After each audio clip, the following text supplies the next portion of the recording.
welcome to another week of the Hydeout. I'm excited this week. We have a special guest. I'm going to let him announce himself. Oh, yeah. My name is Tarik Bryant. If you don't know, now you know. I currently host NobodyAskedBut, which is a YouTube channel.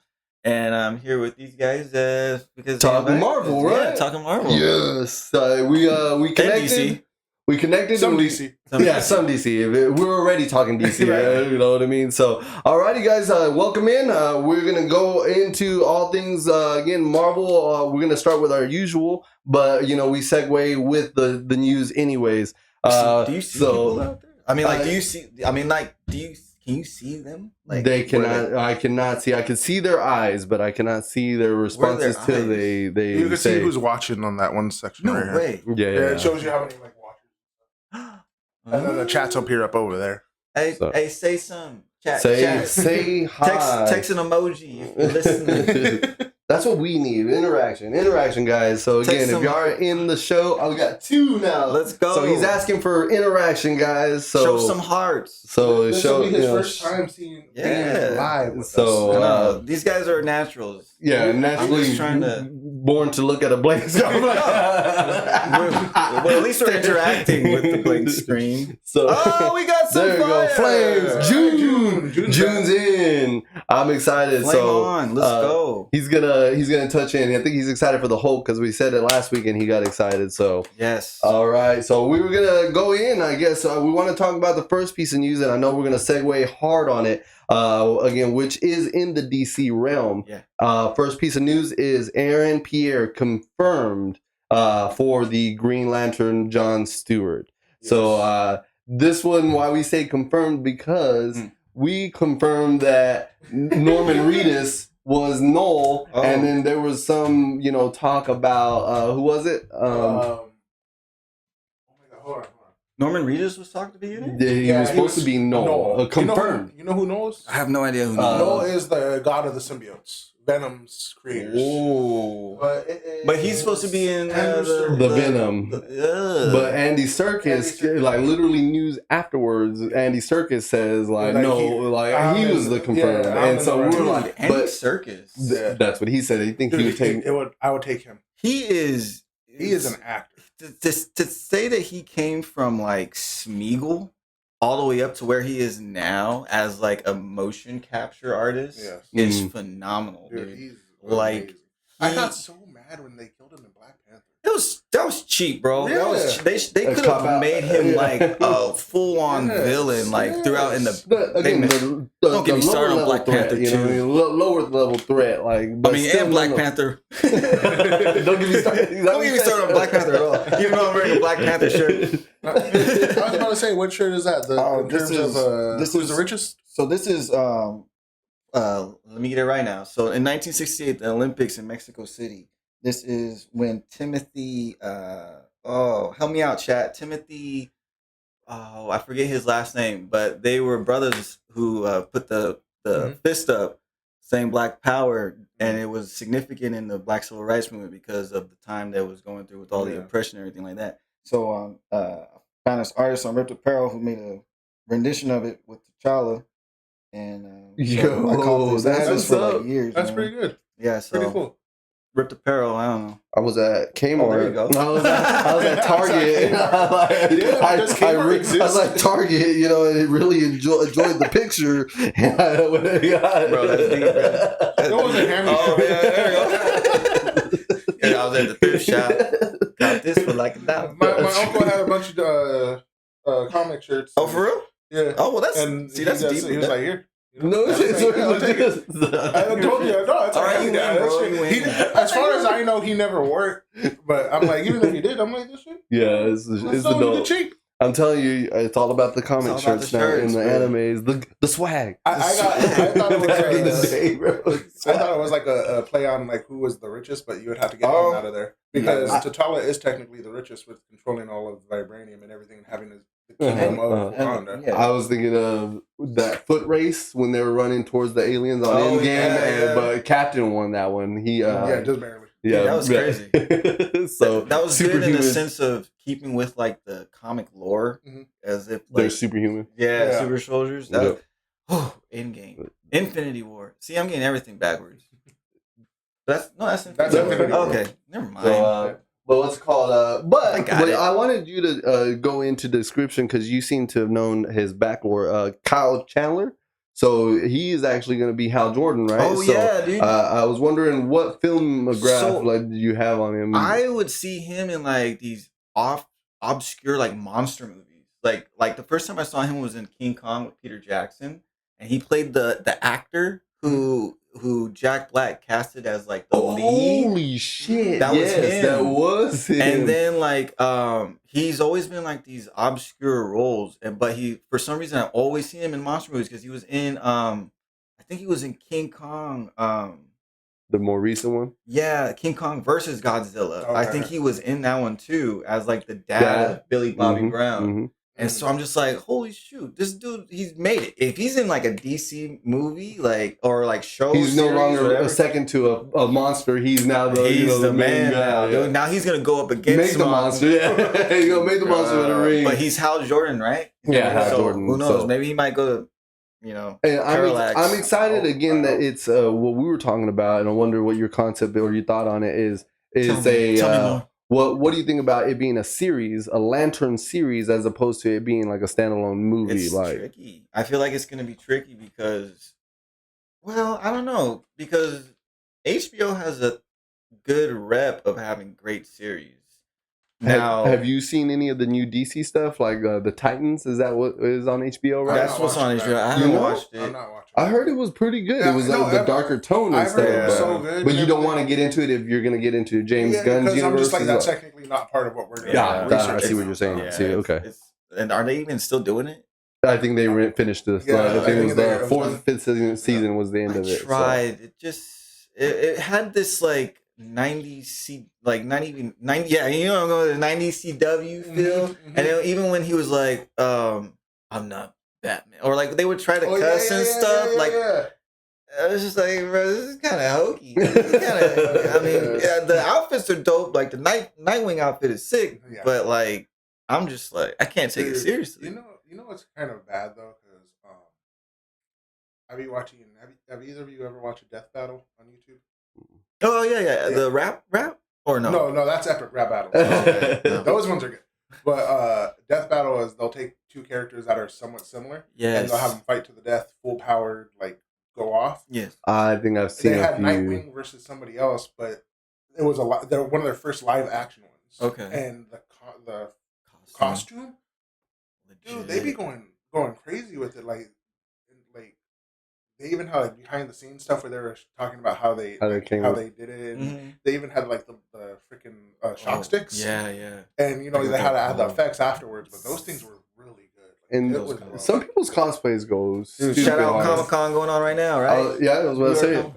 Oh, I was gonna say I liked your Robin one. I went back and like you had a Robin one, and that you was like, a fun day. And then you said you wanted to do a Nightwing one. Yeah, Speaking of Nightwing, I got you. That's dope. But going back to your question, I think it might actually be good, the Green Lanterns, because you got James Gunn at the Herald, and then you have Max, which is, like I said, they're really good at picking their series. Yeah, they're really good at picking their directors, their showrunners. I don't really like how they went with The Last of Us in a little bit, but that's like, nobody asked me, but that's just me, you know what I mean? But if they're gonna make a series, it's gonna be interesting to see how they create this lore, like to go into. Is it gonna go into the movies? Yes. Yeah. So James Gunn's concept is he's wanting to do movies, TV shows, animated TV shows. All in the same universe, so they all interconnect. So one of them is Creatures Commandos, the first animated character that will be transferred into a live animated character based on the same character is Rick Flag Sr. And he's coming from this Creature Commandos, and he's going to go into Superman Legacy. Seamlessly apparently. Okay. So like his character is not going to skip a beat. It's gonna be interesting. So that would be very interesting now, because I'm thinking about it. If Rick Flag Sr. is part of Creatures Commando, Rick Flag, that we know from Suicide Squad, is much younger. Could be. When is this Superman set? That I don't know. So you're trying to say like he might come back? Well, if he's senior, he is older on the Creatures Commandos. Okay, on the Creatures Commandos, he's got a white beard and all that stuff. He shows him older. So it may not be a delay. It might just be he's already done his time in the lore, if you want to think. So to speak. Nightwing's drip is dope for sure. Like Nightwing is unreasonably cool. Naturally fans in the wind when there's no wind whatsoever. I mean, I don't know how deep into the lore you get with characters. I mean, I'll go as far as I can go. But these like Nightwing is so badass. When Batman disappears for like a week or something, he takes up the mantle of Batman, and does a great job. The difference. Yeah, that is Dick Grayson. Yes, right? Okay. The first Batman, the first Robin. Yeah. First Robin. Okay. Who turns into Red Hood? That's Jason Todd. Jason Todd. Okay, and I was all because of his like hatred, right? His nature was like. Well, he's always been the more violent one. Yeah, that's what I'm saying. His anger was. He gets killed by Joker. Yeah.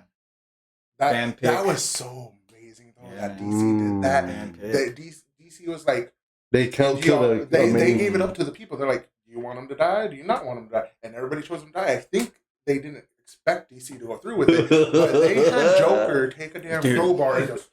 Did you see the animated one? Yes. Oh my god. Dude, animated too. Under the Red Hood. You gotta go watch it. Oh, man. What is it? Under the Red Hood. Yeah, Under the Red Hood. It's so good. So I'm getting chills. It's so good, dude. Like they have him come back and everything. And I don't think they explained it in the animated one, and even in the comics, it took a minute for them to explain how he came back. Oh, how he came back.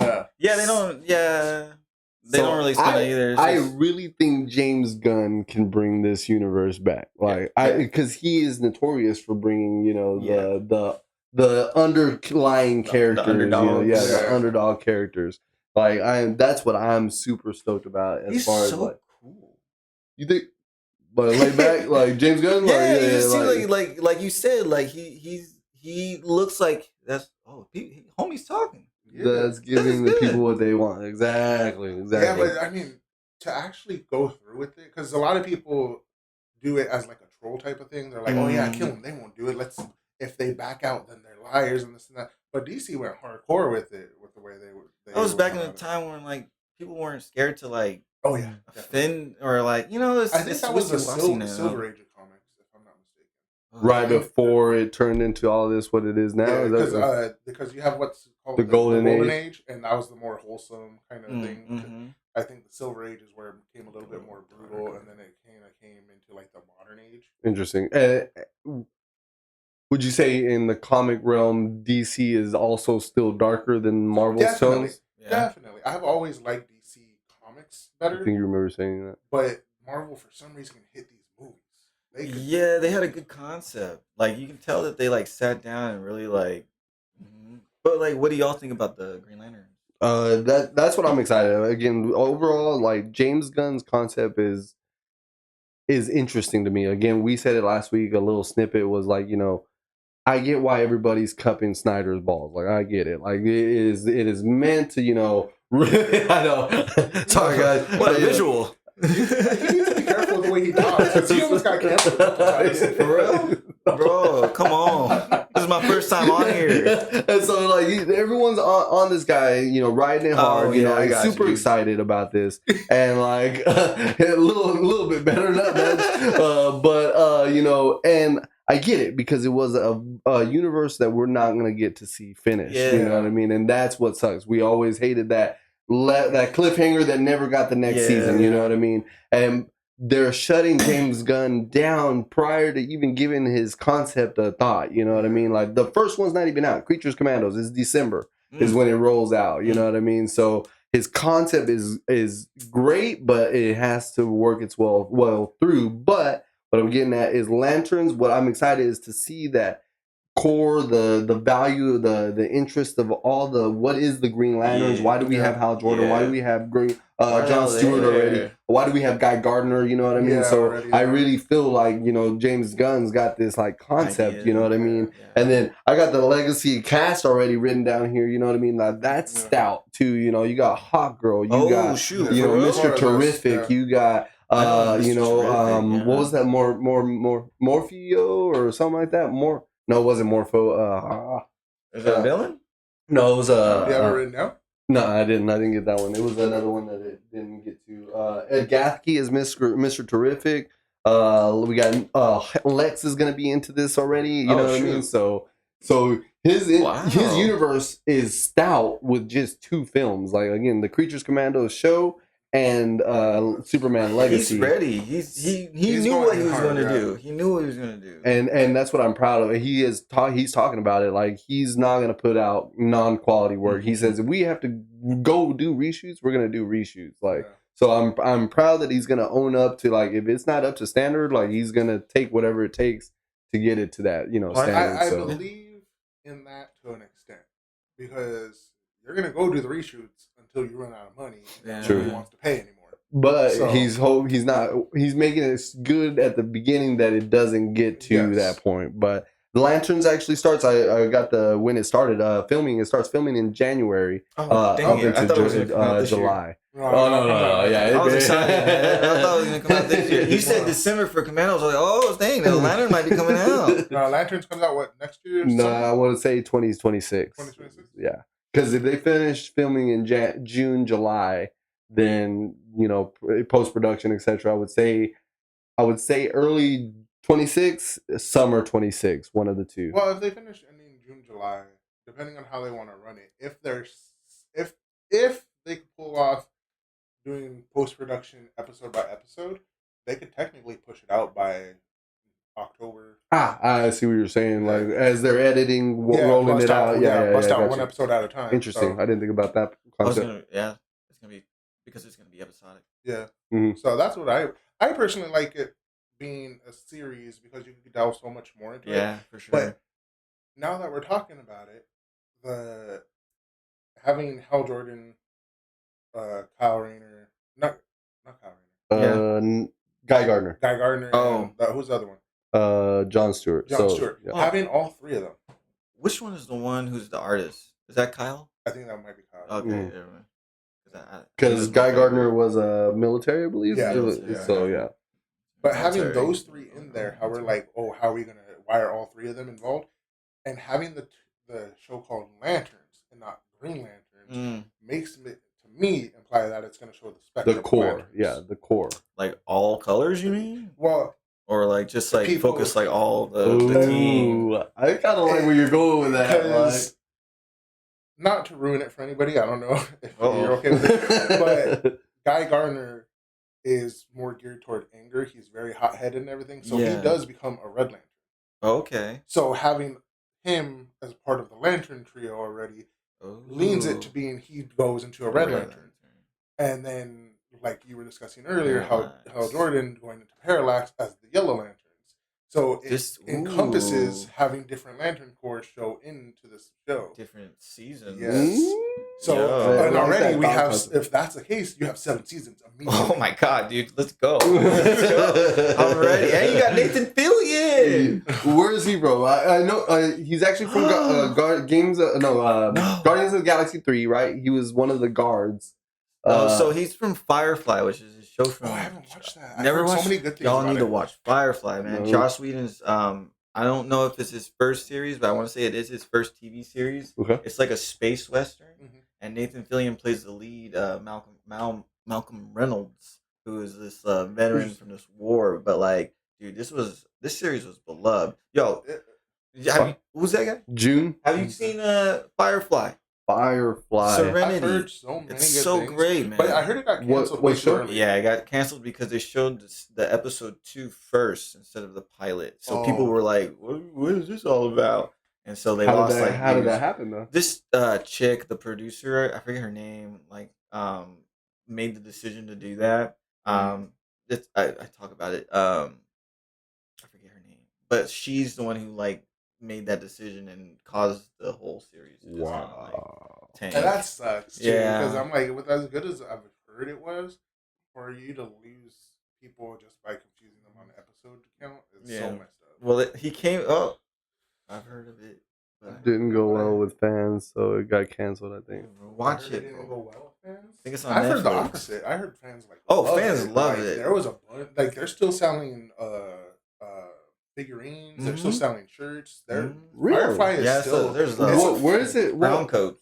But what show? Like what? So the show's called Firefly. No. Was it a streaming show or was it on TV before dude, streaming? This was in like the 2000s. This was in like the 2000s. Like Buffy, Vampire Slayer, CW, like it was WB, like UPN era. Yeah, okay. Like so, this was WB. It might be on Max. It was on Fox.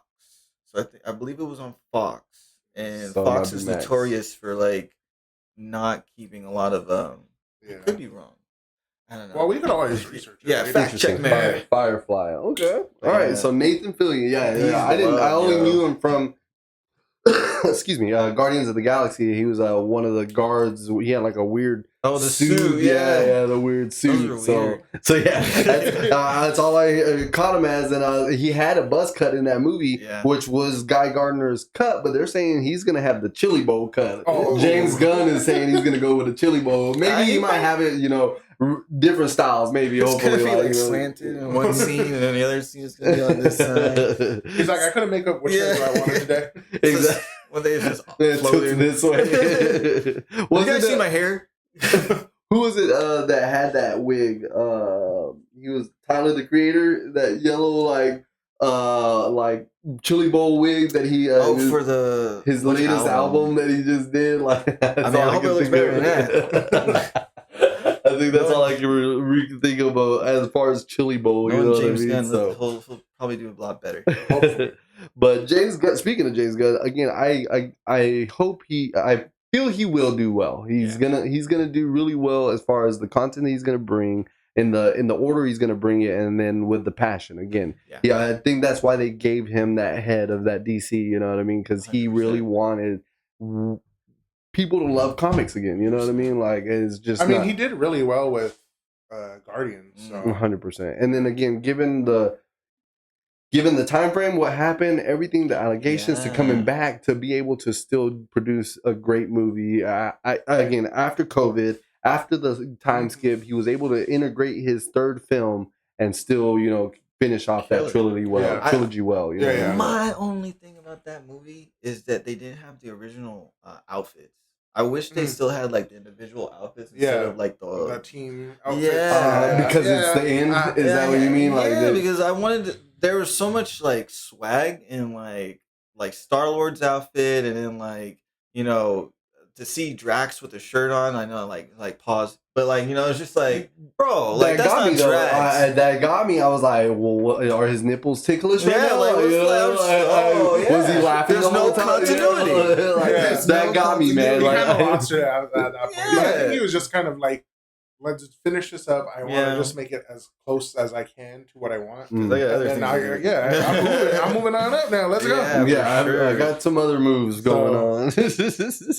But I really feel James Gunn's going to hold it down. The universe he's going to create, I just hope fans let go of that Snyderverse. Again, if it comes out, we're blessed with the content that comes out. The Ayers cut, again, more Snyderverse, and then the Snyder Batman movie with Ben Affleck, you know what I mean? So all these ones, if they come out, let's just call them bonuses for us fans. You know what I mean? That's how I think. You know what I mean? I agree. I was like, because we'll enjoy it if it comes out. You know what I mean? But granted, go ahead. And granted that we're gonna get this new content. Enjoy the new content. Embrace the new content. You know? I think they will, because I feel like fans trust James Gunn. They know that like from the reasons you just said, and from the reasons you just said, he's not going to do a bad job. He's going to make sure that this is going to be as close to the material, but also with like a coolness to it. Because I feel like that's what he brought to Guardians and to Marvel. He brought this like couth, like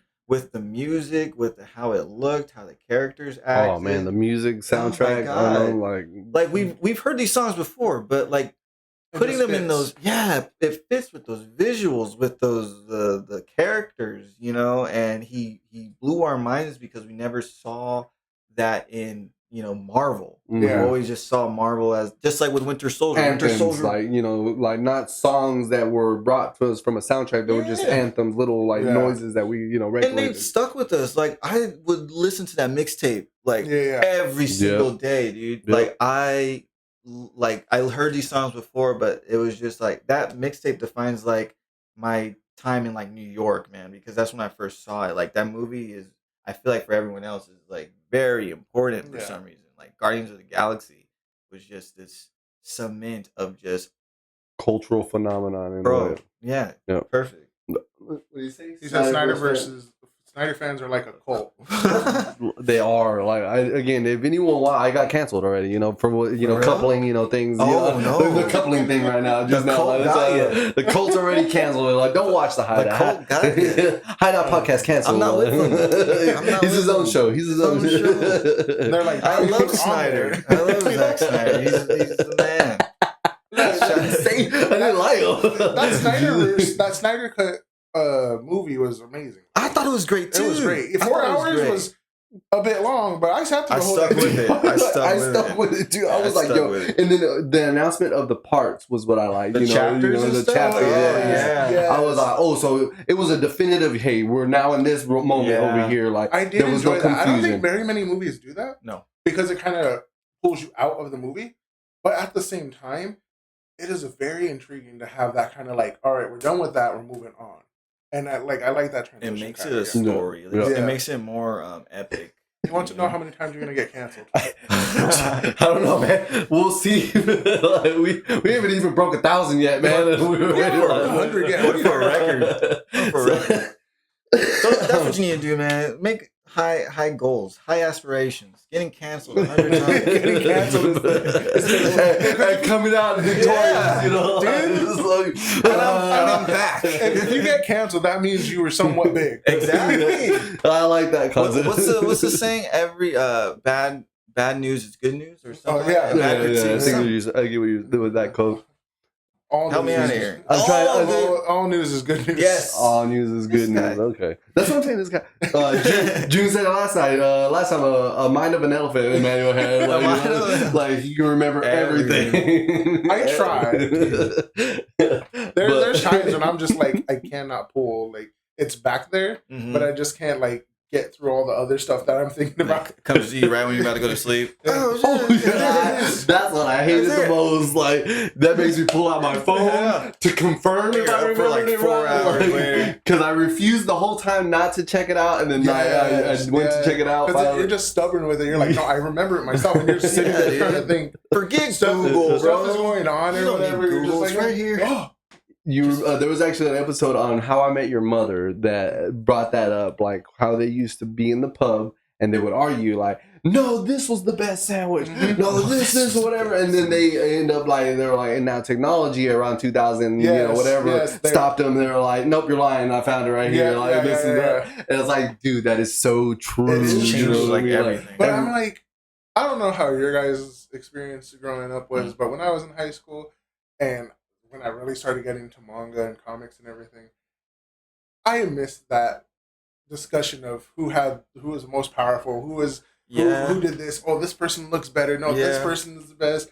Oh, what about what they said over here? They don't mistranslated it to this, and it's just like you don't get. I mean, you can get that even more now through the internet because you could get on there, but it's not the same because that level of like being in person, social, you can't get it here. About it, like you feel like someone they might be fake with it sometimes, with their reaction, but you don't know, what I mean. But when you're like sitting down, you can see their expressions. You know that they're like really like into what you're saying. Their eyes light up, like just that's what that's the truth.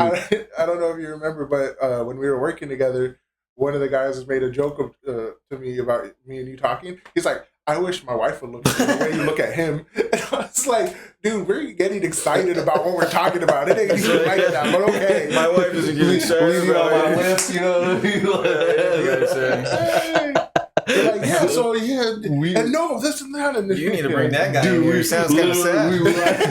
I would drive across the warehouse to go talk to this guy. Like, hold on, I gotta go look for Manuel real quick. Did you hear this thing? No. It was all in the contract. No, tell me about it. Please. But yeah, dude, you could see the passion in in each other's eyes. And I feel like that would be that is what Comic-Cons are for. Oh, you know yeah, what I mean? definitely. I want to go to one.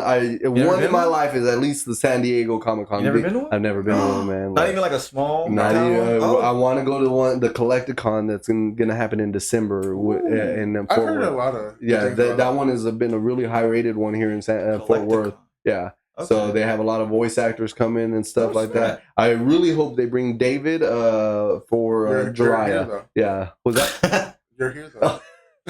I wish I was a voice actor. Hello, how you doing? Yeah. So, there you go. You never know. Pretty good. Hello, how you doing? So, but yeah, they bring a lot of people. So I want to go to one, and then I'm excited. Again, my son's name is Jiraiya, so I definitely for sure we're gonna be, the trifecta. We're gonna, Tsunade, Jiraiya, and what is it? Tsunade. Oh my God, Orochimaru. Yeah. You know what I mean? I was the three waiting. legendary Sanin. You know what I mean? So I have to. I'm bald, so the cool thing is I'll get to wear the long wig for Orochimaru. You know what I mean? So I won't affect my hair much. You have to find a good one, man. Dude, right? You gotta find a decent one. Yeah, it's gonna be silky smooth. And then if you ever see a person with white hair, you have to run away.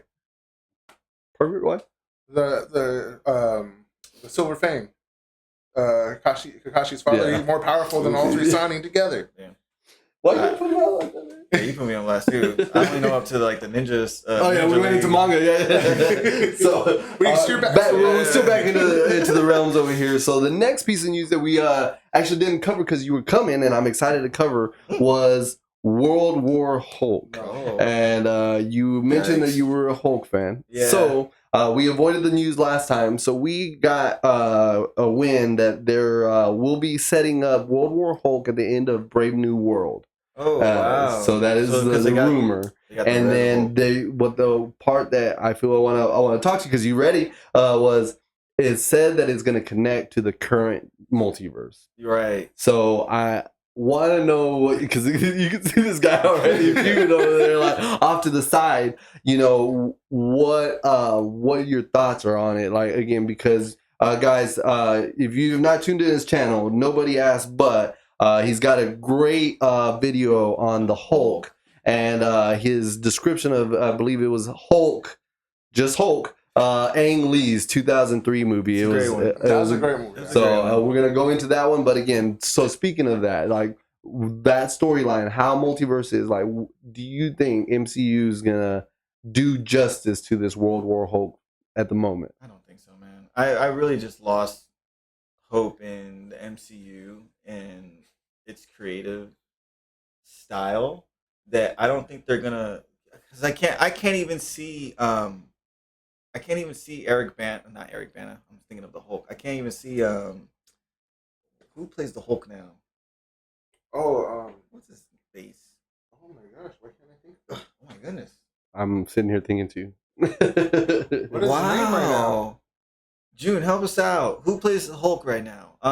June was talking too. Drop a link so I can watch it. You kind of got that One Punch Man look. Oh my God! But I can't see him being in World War Hulk. I see the Hulk from like Thor Ragnarok being in it, but you can't see Smart Hulk. I can't see Smart Hulk, and that's like who we have now. So they're gonna have to do like a flashback, which I never like, because then you're gonna have to go back to go forward, and then you're in a multiverse. So where does this take place in? And then it's like, well, how does this link with Homie being Falcon and Harrison Ford being the president again for the United States? I don't get it. There's too much, man. And then you're go ahead. No, like real quick. Speaking of which, because we were talking about Mark Ruffalo. Mark Ruffalo. I was like, as soon as it Mark Ruffalo. June always comes in with just in time. Wow, but, no, that tells you how much it sucks. Thunderbolts with the asterisks. What? He's like, that's the reason why it sucks. Like, Mark Ruffalo plays a different banner. Because I can't remember it. Like, it sucks. Because like I don't want to remember him as a Hulk because he looks like a punk in She-Hulk. I'm getting mad. Oh yeah. No, She-Hulk shouldn't even existed. She-Hulk was so bad. His edit was great because, again, she's like talking about like catcalling and all this, and he's like, you don't know trauma, and he's like, what are you talking about? Dude, you saw his mom cut to that cut off. I was like, yo, what? Yeah, dude, he saw his mom killed, got beat by his father, got possessed by a freaking monster that takes control over him whenever the hell he gets angry. And he's just there smiling. Kids. He's just smiling at her like, yeah, you're right. Like, just taking it. I'm just like, I felt like Marvel really like knew the Hulk. Yeah, they don't love that character. No, they don't love him. I think it's just hard for people. I think Marvel thinks that people won't like the Hulk as much as they like the other cast. But Hulk has a very big following. Do you think it's because of his ragefulness? Do you think they're like, no, I don't want to portray rage and anger? I literally think it's because of his psychology. Like, I think that they really don't want to go full depth into like the mind of Bruce Banner, like bipolar. Like they could make it a whole bipolar thing, a whole schizophrenia thing. Well, because it technically is. I don't know how deep in the Hulk you are. Oh, dude, but I had as far as I can go. I had a whole encyclopedia book. I don't know what happened to it.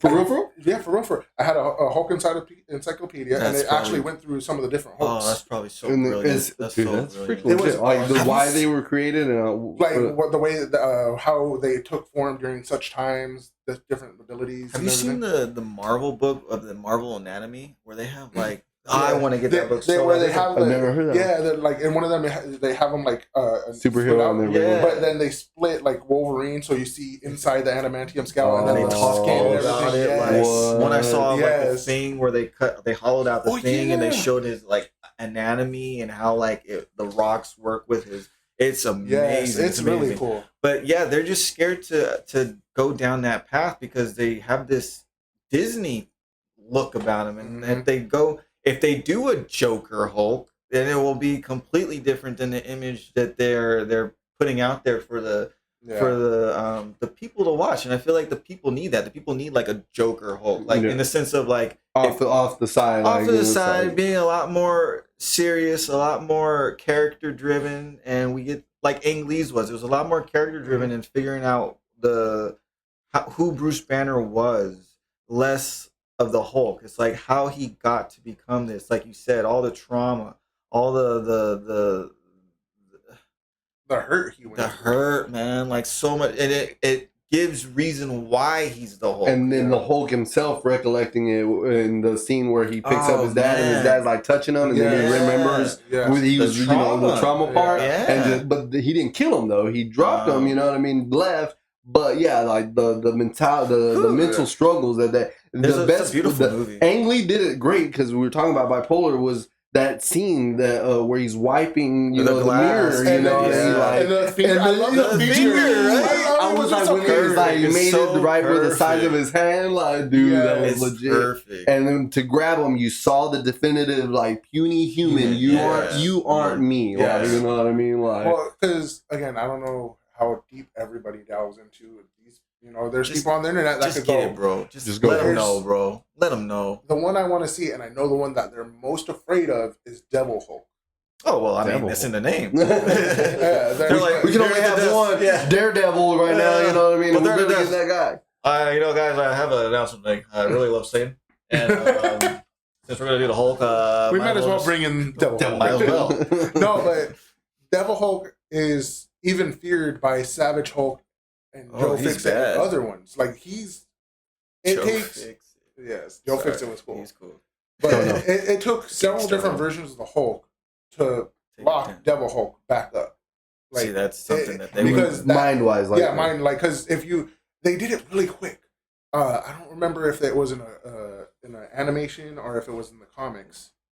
I know it was in the comics at least, but Banner goes into his mind and starts like trying to recollect, trying to fix himself, and like understand the Hulk. And you see so many different Hulks, each one having a different personality for what they coincide with. You know what that reminds me of? Have you seen the Puss in Boots movie? Yes. Where the different versions. Yes. That's actually kind of how it was, because certain ones had like almost like a glassy feel to it. Okay. So it was like kind of like that. Yeah. But interesting. That's what you're talking about. Is when you showed me that Iron Man thing. Yeah. That's another thing that Marvel missed out on, is having like a battle within Bruce Banner's mind, or just like sitting down with the Hulk. Like I would have loved to see him just like cross-legged Indian style, facing the Hulk, and them just like talking to each other, or like having like. So like getting to know each other and to what made them into the Smart Hulk, something like that. That would have been great. We just got like Smart Hulk sitting in the diner. So like, and those are things that people want to see. You know, that we want to see the journey, the interactions. Yes, with how Bruce is coping with the Hulk. The building of a better. But I get where he's getting at is Marvel is copy paste. Like you mentioned it, like now it's like so much. Every next one is exactly the same concept, same 8 to 10 episodes. You know, made to do the same. What a crazy tie-in with the Puss in Boots. It works. So I'm saying, dude. Like I mean, whoever did the Puss in Boots might have been inspired by that scene. Dude, that movie was so good. And that was inspired by Bruce Lee. You know, and Tyler. The Puss in Boots had no reason to be as good as it was. one of DreamWorks' best. Dude, it was great. One of its split offs. What do they call it? Spin-off? Spin-off. There you go. Its own spin-off that actually succeeded. Worked. It worked really well. So. I watched that movie. I get chills. I tear up. I get inspired. I like it. That one was a stunner because I took my kid. We took our kid to go see it, and as a fluke, like, we're just gonna take her to go see Puss in Boots. Like here. Yeah. Meanwhile, like what 30 minutes in, I'm like. You're like, why am I crying? You're not. I know, like, he wasn't even paying attention to it. I'm just like throwing popcorn. Man, this guy's going through some existential crisis. No, for real. And you know what I love about it too? And I feel like you could almost, if you want to copy and paste it, you could take Puss in Boots and put it into a Hulk film. Yeah. Because it's Puss in Boots coming to the realization that, I might die, even though I don't want to. Death is here. Yeah. With Hulk, it's, I don't want the Hulk, but no matter what I do, I can't escape. He's part of me. Yeah. So show it. Perfect. Yeah. Perfect. And I'm just like, honestly, I went this week. I went and rewatched for the first time ever that Incredible Hulk movie. Mm-hmm. Oh, Edward Norton. Yes. Oh man, what a interesting one. That one. I gotta get. I want to know y'all's both takes. I watched it to myself for this week's podcast. I want to know all y'all's takes. I just don't know how I felt about it all the way through. Yeah. But real quick, what I do like.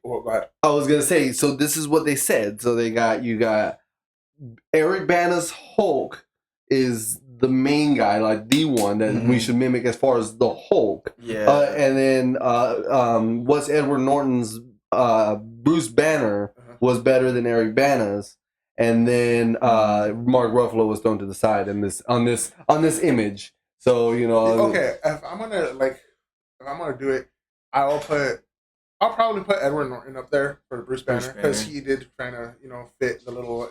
You can kind of see nerdy, but it's also some arrogance to him. Yeah. But at the same time, though, is that like I didn't like how they made him so skinny.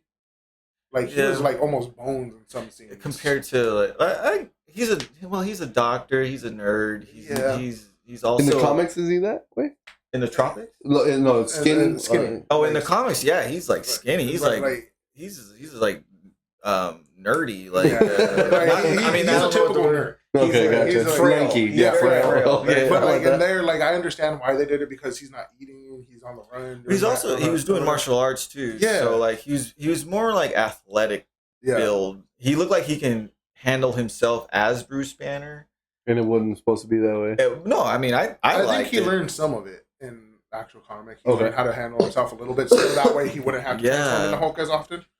Yeah, go ahead. I mean, for me, my biggest thing is the psychology. I love the mind of the Hulk. I'm not too particular on like, who's well, if I can, but I try to stick in with the psychology of it. But I did like Edward Norton's portrayal of him because he looked like a Bruce Banner who could take care of himself and who has like been training to suppress the Hulk. He's not smart Hulk. He's smart Banner. Yeah. In the sense of like he knows his triggers. He knows how to he's someone who's studying the creature within him. The creature within him, you know, like as if he's an addict. He's experimenting. He's his own experiment. Yeah. He's one of the only ones that have that the watch, the monitor, to keep track of like how crazy he gets. So like when it all goes to heck, we have all these different triggers that like culminate to when he finally becomes it, and I love that because it was just like,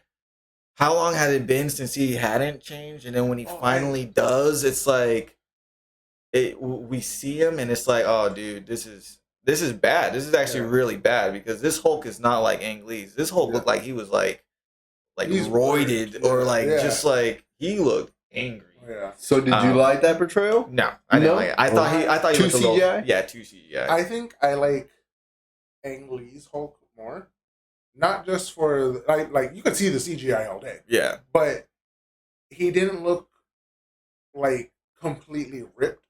He looked like he's big, and you could see the muscle, but he's not like, oh, you're gonna see every cut. No. But also, I think that's the only Hulk that actively heals, but progressively gets bigger. Yes, and progressively gets stronger. I was so ready for this. Why are you all not? Yes, you had this. Yes. In the first one, and no one took note. Yes.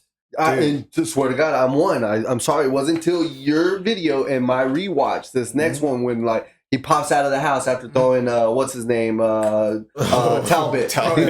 Dude, he got wrecked, bro. That scene, but he just like with that flex and then just like starts like crumpling bigger. Like I never knew that till I rewatched I watched your show and then I went and rewatched. I was like, holy shit, he does get progressively bigger. It's the most accurate, I feel like, especially when like emotion. Like he's the only Hulk that you can see like shows emotion, like when he's more mad, when he's angry, or when he like you said, the scene where his father's touching his face, you can see him like recollecting, contemplating. Every other Hulk is just angry. The only scene I think was when the Avengers when he finally changes into the Hulk. Sun's going down. Dude, me and my wife joke about that all the time before that. But like when Hawkeye attacks the helicarrier and he changes into Bruce and he looks back at Scarlet Johansson, Black Widow. Yeah. There's that moment of like him like looking like sad, that sorrow, like, and that was the last part you see of him being Bruce. And I thought that was like a great little like, oh, that was so great. And then he just corrupts into just like this Hulk, and I'm like, okay, they actually did a pretty good job. They did good right there. And then it kind of just... What I didn't like with the Incredible Hulk movie with was they almost, in the first part where he does change, they almost made him like a horror movie monster. Yeah. He was in the shadows and just grabbing people. And I was like, Hulk don't care. He's going to bust through this. Yeah. Like, he's being extra careful to like... Pull him from between the things. I was like, Hulk's not like that. Hulk is like Hulk. Batman. Yeah, like Batman Hulk. I was like, whoop your ass. I was like, Hulk is brute force. He's not sophisticated at all whatsoever. This fool is a sledgehammer to a nail. Yeah, he's gonna get it done. He was on the carrier, just ripping it apart, throwing the planes. Yeah, like, you know what I mean? Like, and another thing too that bothered the hell out of me about that movie, and maybe it's just me because I'm used to Hulk being straight fist.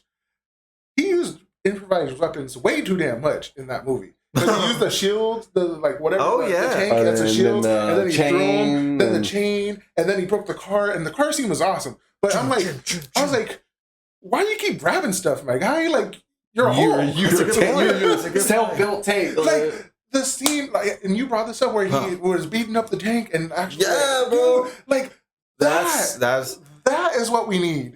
Ang Lee understood, dude. He understood. I did not know that. Thank you. When I found that out, I was like, yo, shut up. I was like, the director embodied the whole that's how much he loved this character. That just shows you like the dedication. And he was like, he probably got off a lot of steam from like just 100%. I think raid rooms are a plus. Like, you want to be Hulk for a day, go to a raid room. Right? Soundproof.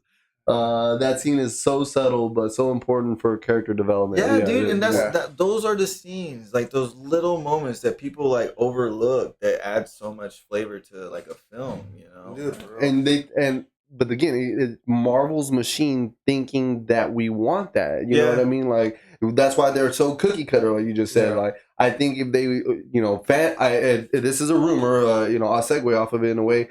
They're saying that they're now getting a like fan based think tank to help them with their creativeness going forward. Yeah, I heard about that. Because they're wanting to know what the fans really want, like true honored fans, like ones that have the lore, you know what I mean, etc. So I'm kind of interested in this new way because again, Bob Iger came in, stepped back in, and was like, "Yo, chill out, pull back."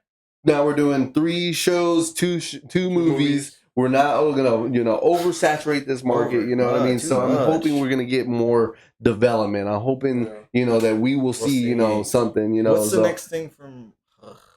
What's the next thing from Marvel? So right now we're in Agatha, which we're actually pretty, enjoying it. Okay. So as far as story writing, we got a big reveal. We can talk about it next week. I don't know. Have you been following it? No, I've been hearing a lot of bad things. Really? Yeah. No way. In the sense of it's just very. It's actually got the highest viewer count out of all the Marvel movies, or Marvel television. So. Well, that's probably why you get so many bad reviews too, because you have higher views, maybe bad reviews, higher critic numbers. But so I'm hoping that they do better. As far as Agatha's the one right now. Venom Sony verse is coming out at the end of next week, 25th, and then what is it? Oh my God, Brave New World is the last one this year. Oh, isn't that February? No, January. I thought it was October or Is it not? I don't know. I think you might be right because it was all DC for the end of the year. Yeah.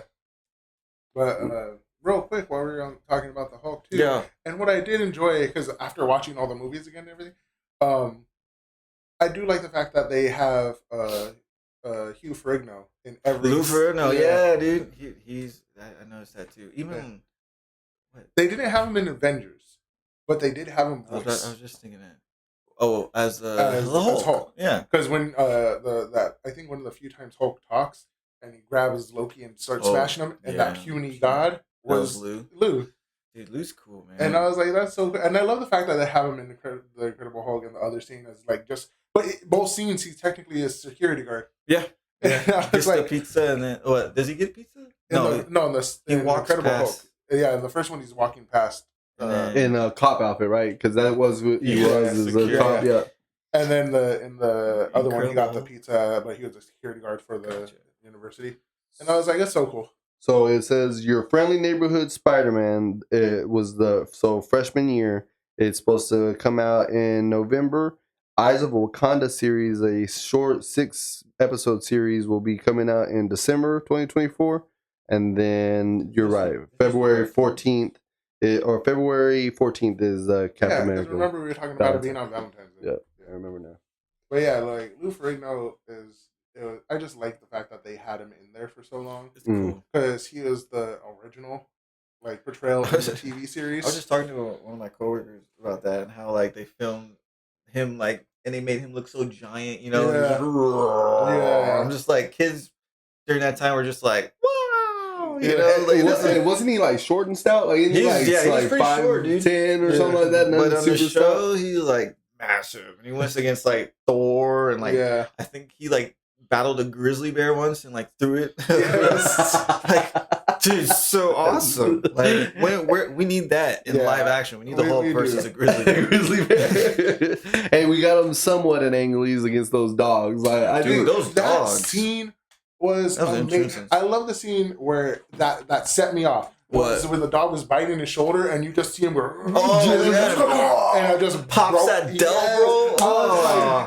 It was part him flexing, part him healing. You cannot tell me that movie is not that good, scene man. was so freaking good. I was watching that, the print, and he's like, boom.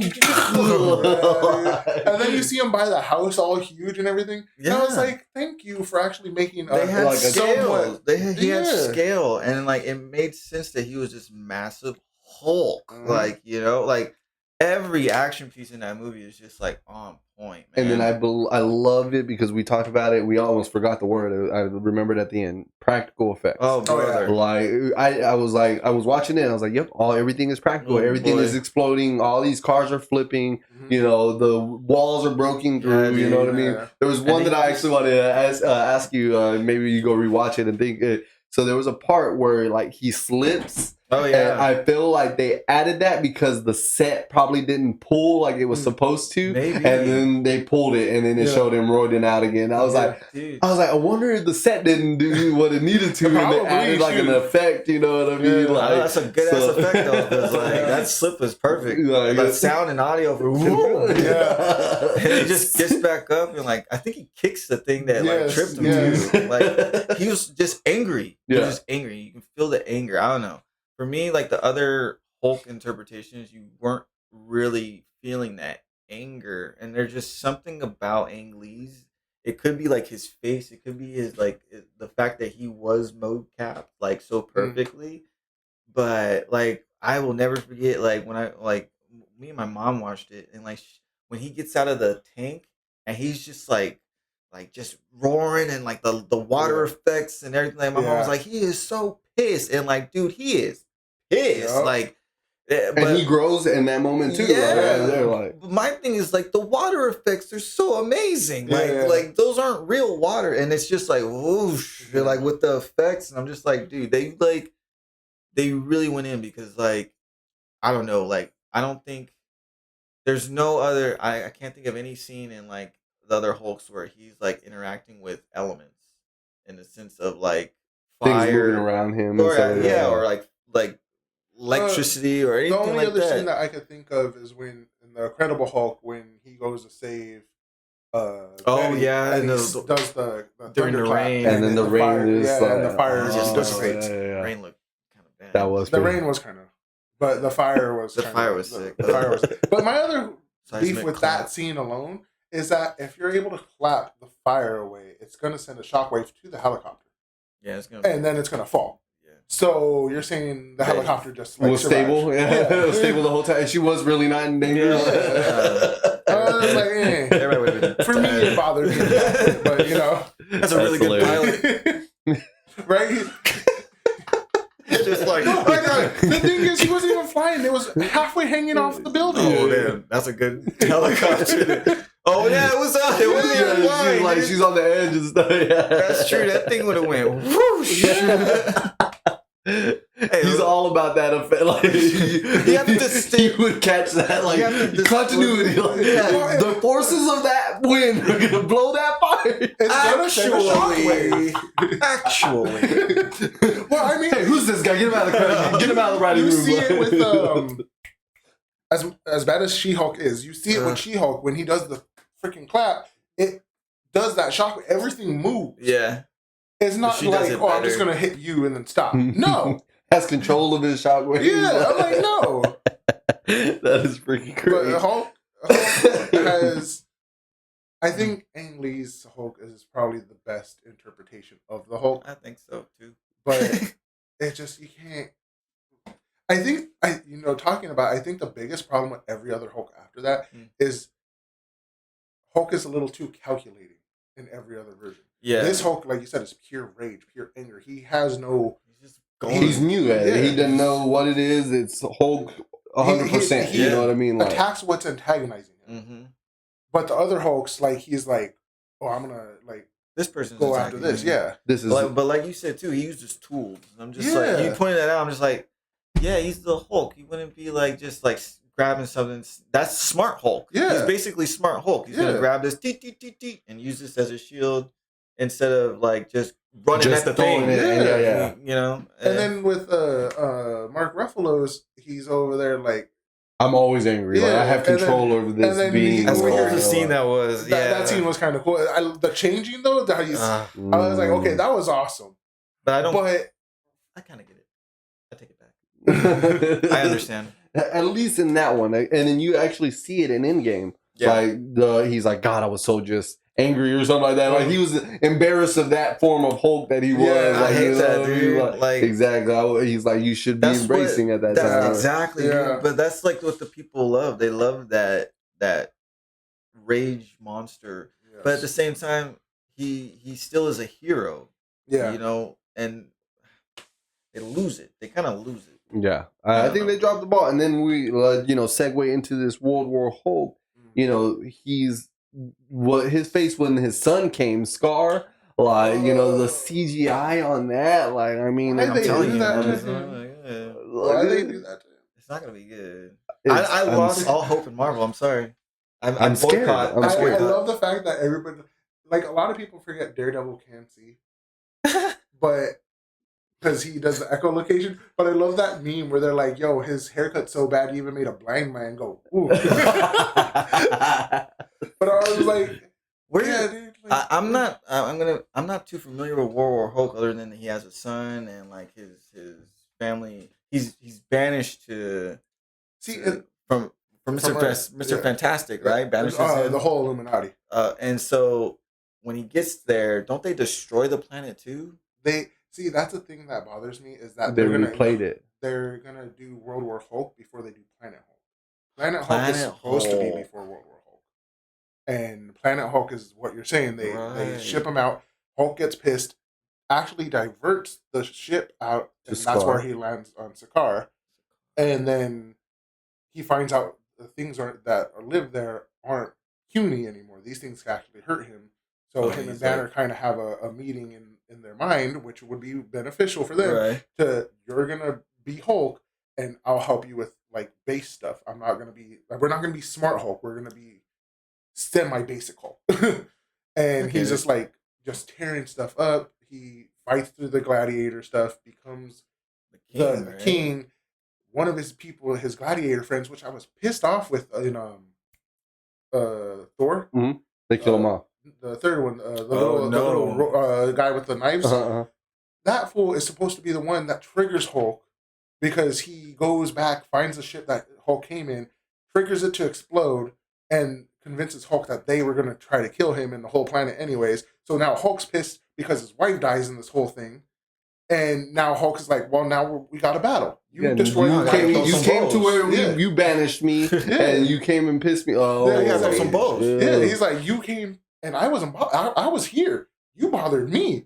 So now it's World War Hulk. Now I'm coming to you. Ooh. I'm bringing my people. See, but they haven't set it up. They never set it up like that. So bad. Like I'm ready for that movie. That movie sounds so much better than what they have right now.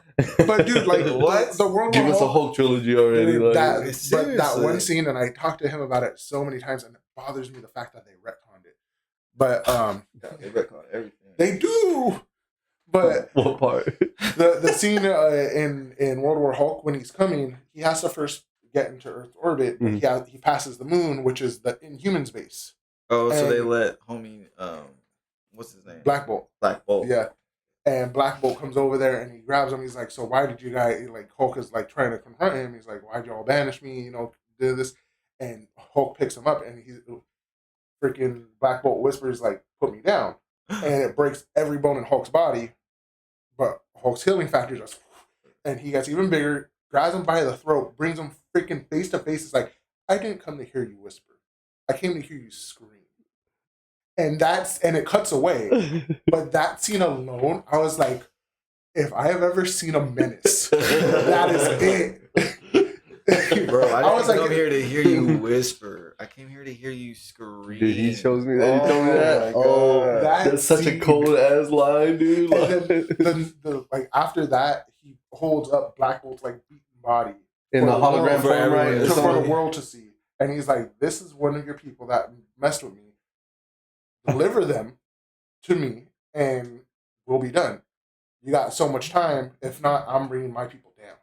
And see, that's what I love, I guess, in the comics, is he can talk. He's fully a person. At that point, he's connected with Banner, too. Ah, okay. Yeah. So he's still, like... Not Smart Hulk, but Rage Hulk. Yeah, he's still Rage Hulk, but... Interesting. Like, Banner's agreed to, like, be like, you can have some of my intellect, but I'm basically going to be asleep. You're piloting. Yeah. So... Okay. Yeah, so 100% they're not ready for this. And then to be connected into this multiverse, this disastery of a multi, you know, like, I mean, again, they're I have hope in Bob Iger straightening it out, at least till Secret Wars. I am excited for the mutant saga that comes after everything. But we'll get to that. I actually have a moment I want to give you. I want you to talk to the fans out there, let them know about your show. We got questions about your show. Oh man! So I wanted to give you a moment to talk about everything. So I'll give you. I think I wrote a speech. Nice. All right. This is so off. I'm so caught off guard right now. So my channel is centered around movies that range from like the 40s to. I tell myself Endgame because I feel like after Endgame I kind of lost interest in films and movies. I didn't really see anything that kind of was. I don't know. I just wasn't drawn to the theaters as much as I was, and then the pandemic hit. Yeah. And then it was just like, oh my god, like never. It was so long since I even been in the movies, so I just started rewatching a lot of films that I love. And also, I think my wife got tired of me talking to her about this stuff. Understandable. You know, so I was just like, you know what? Same. I know there's people out there who probably dig what I'm throwing down, so let me just talk to them. And so from there, I just kind of I believe that there were decades of imagination and boldness too with movies that were in the past that we don't get now because there's so much fear and like which is ironic because we all have freedom of speech, but movies are very muted, and there was a lot that was said back in the day that I feel like people have forgotten. So I try to bring. I feel like the era of that, I want to say like 2010s. After 2010s, that's when they like started pulling back. That whole cancel culture. Yeah, just exactly. Cancel culture. I hate to say a little bit of Me Too. A lot of things. So that to me is like I want to just bring awareness to like films that I love that just like dawn on me. I don't have like a real like a monthly planner. It's just kind of sometimes it's just inspired like when I'm coming home from the gym or like when my son is watching. I'm just like or in this case like just like the Hulk. Like I just like think about there hasn't been like a really good Hulk movie. I want to talk about that. I feel like people can relate to that, and here we are. That's what we're doing. So that's what. You answered one of my questions. I wanted to know like what inspired your next video. So just anything in life, you see a racing car, you can think like Fast and Furious. Kind of, or like we're coming upon the holiday season, so I'm gonna probably do a lot of like Home Alone, some Christmas stuff and stuff like like Christmas stuff. But that's the thing too. I like finding movies that people aren't familiar with. Like maybe It's a Wonderful Life. Not many people know about John. Is it Jon Stewart? And that movie, in the sense of the classics. Yeah, and then that's what I was gonna ask. So like your one of your Costello one, the last one, it comes out tomorrow. Yeah, tune in. Nobody asked, but so like when you do that, like you said, all the way to the 40s. So like, where do you pull that from? Like I was wondering, do you stream? Do you have physical media? Like we always talk about that on the show. Like a lot of it's from like watching videos from like when I was growing up. Like my mom, she was really inspired me by watching like Abbott and Costello, like VHSs, like Alien. She introduced me to Alien. She introduced me to Star Wars. She introduced me to like all these different films. But we also watch old films like from Turner Classic Movies, which is like this television not show but channel. And they stream like 30s, 40s, 50s, 60s, all these old school films. And so I would watch these with her. And so a lot of them kind of just stuck with me. And then I also talk to her still too. And she kind of reminds me, like, since I'm doing this, like, oh, you can try this one. I'm like, Mom, that's too old. She's like, trust me, just try it, And like one of them, like Random Harvest, I never watched before, but it was like such a beautiful love story. And turns out like a lot of people like that movie, like that video, like that movie. And it's funny, I have a lot of senior audiences, like the 50 to 60s. So it's like cute. knowing that like there's these things, even older people watching YouTube, YouTube, that's so clicked all the way down to your name. Man. So like I humble that in the sense of I'm reaching an audience that is also overlooked in a sense, you know, and so I'm reaching out to them. They're in an age of reminiscence as well, exactly. And they don't see their stuff anymore, you know, being replayed. Exactly. You know what I mean? These stream sites done, like you said, forgotten about them. You know, push them out. You have to pay like to watch all those old school movies. You have to pay like $3.99 or $4.99 whatsoever. They don't have like an actual base that they show these classic films. I think HBO had like a Turner little widget. At one point. I want to say it did. Like it had like oldies, like 40s, 50s, and the 80s. Like I was like, yo, these were random titles. Like, and they were random titles. I never even heard of some of those. I like how you were saying too that they're overlooked, you know, demographic too, because with YouTube it's mainly teenagers to 20, 30 years old. And you don't really have anything geared toward anybody senior wise. So yeah, like on top of them reminiscing, now you have somebody who's kind of bringing that back into it, and they have somebody, you know, that they probably didn't expect to connect with. I bet. Skinny little black man. I watched your kindergarten video because I haven't seen that movie in so long. Dude, I've been so pissed about that video, man. Nobody watched that shit. Dude, I watched that. And I was like, so long editing that shit.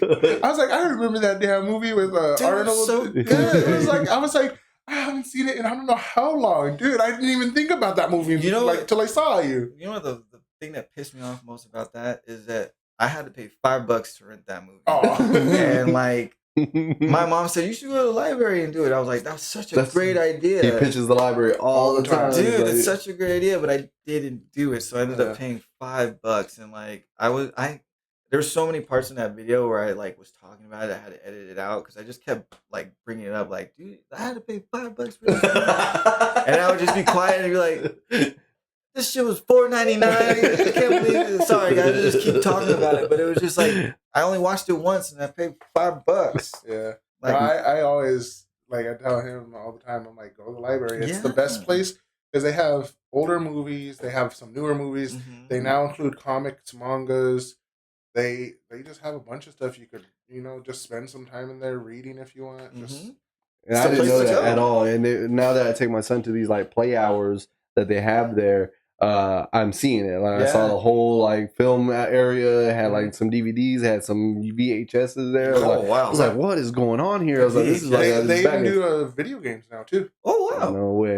I didn't see no video on that one, but yo, that's interesting. Yeah, okay, so you even sometimes don't even have them. You when you think of it, you go out and try to rent them.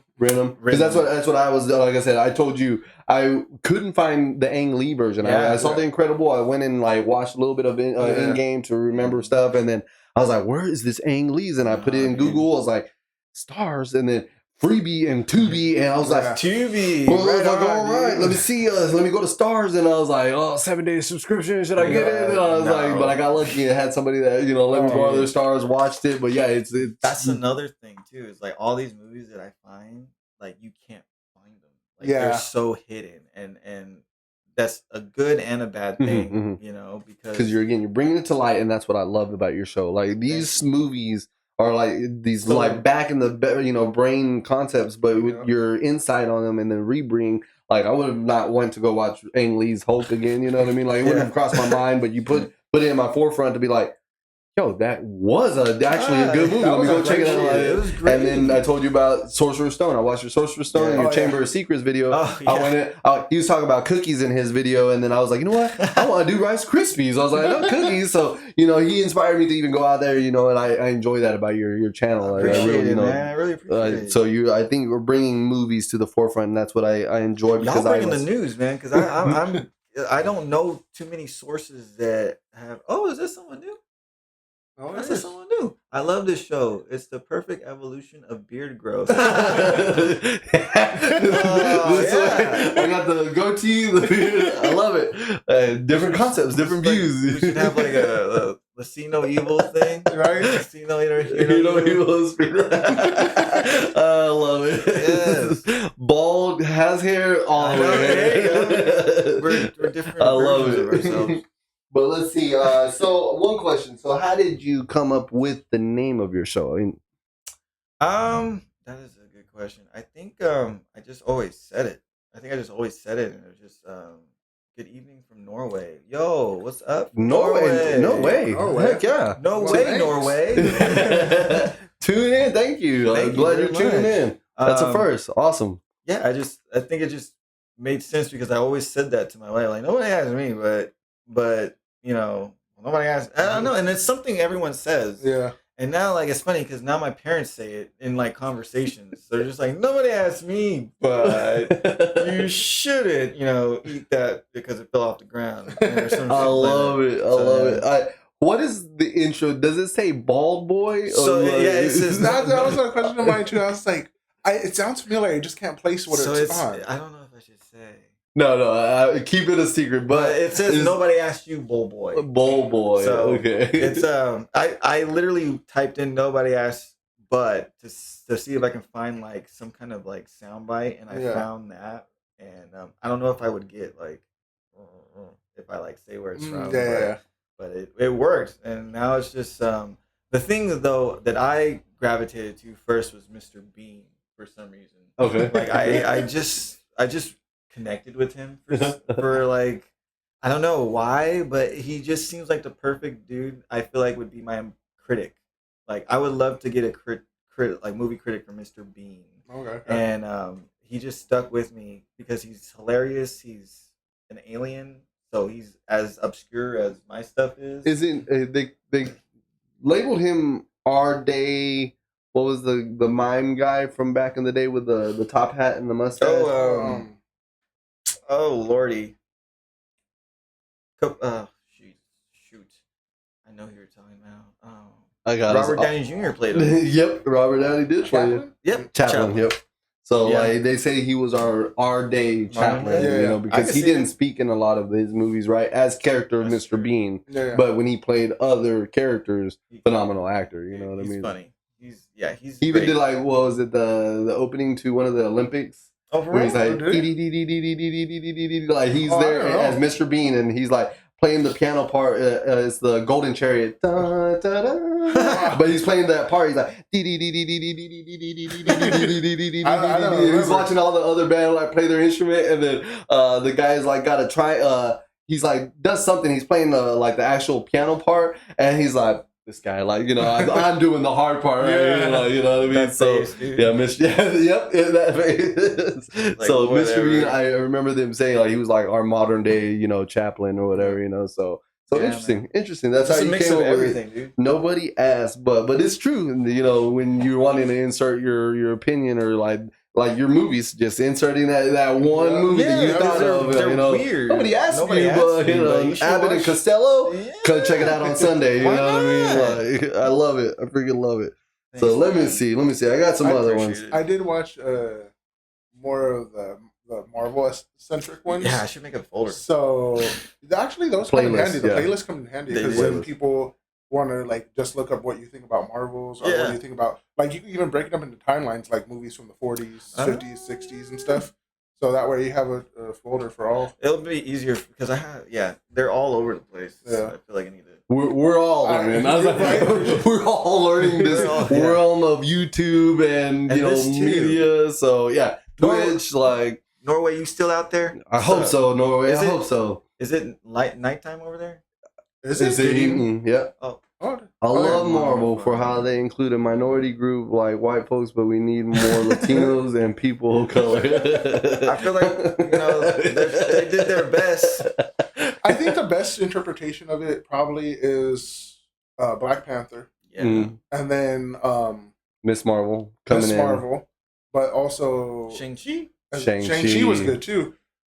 Eternals, as much as that movie is like kind of mid. Oh yeah, that's what we're saying. Like they brought all these kind of everybody, even the deaf person to sign and everything. I was like, I enjoyed that. There's haters on that one. Like they were like, if they were like if they were almighty and they were like these beings, then why would they have a deaf, being, that's a good point. But again, I like it, the inclusivity of it all. I enjoy it all. Blue Beetle was DC. Come on, June. We're talking Marvel canceled. Right now. I'm canceling you. Speaking of cancel the fans. I'm supposed to be that guy. All right, I'm supposed to be that guy. But Blue Beetle. I have this funny story that I wanted to be a superhero. It was like during that time, 2009, Iron Man. I was like, yo, I would love to, be in a Marvel movie. That'd be dope. And I'm always, I was in physical shape at that time. I was like, I should, write an audition video, And then I didn't believe. Speaking of old Norway, they didn't have Latino characters. Yeah. And then someone mentioned Blue Beetle. A friend of mine, he was like, hey, you should try out for it. I was like, who the hell is Blue Beetle? And then I read him up. I went real quick, and then I was like they ain't never gonna write this character into the world, and sure enough, here we are. Never seen Solo. It's sort of funny how they say the name of Thor in Old Norse.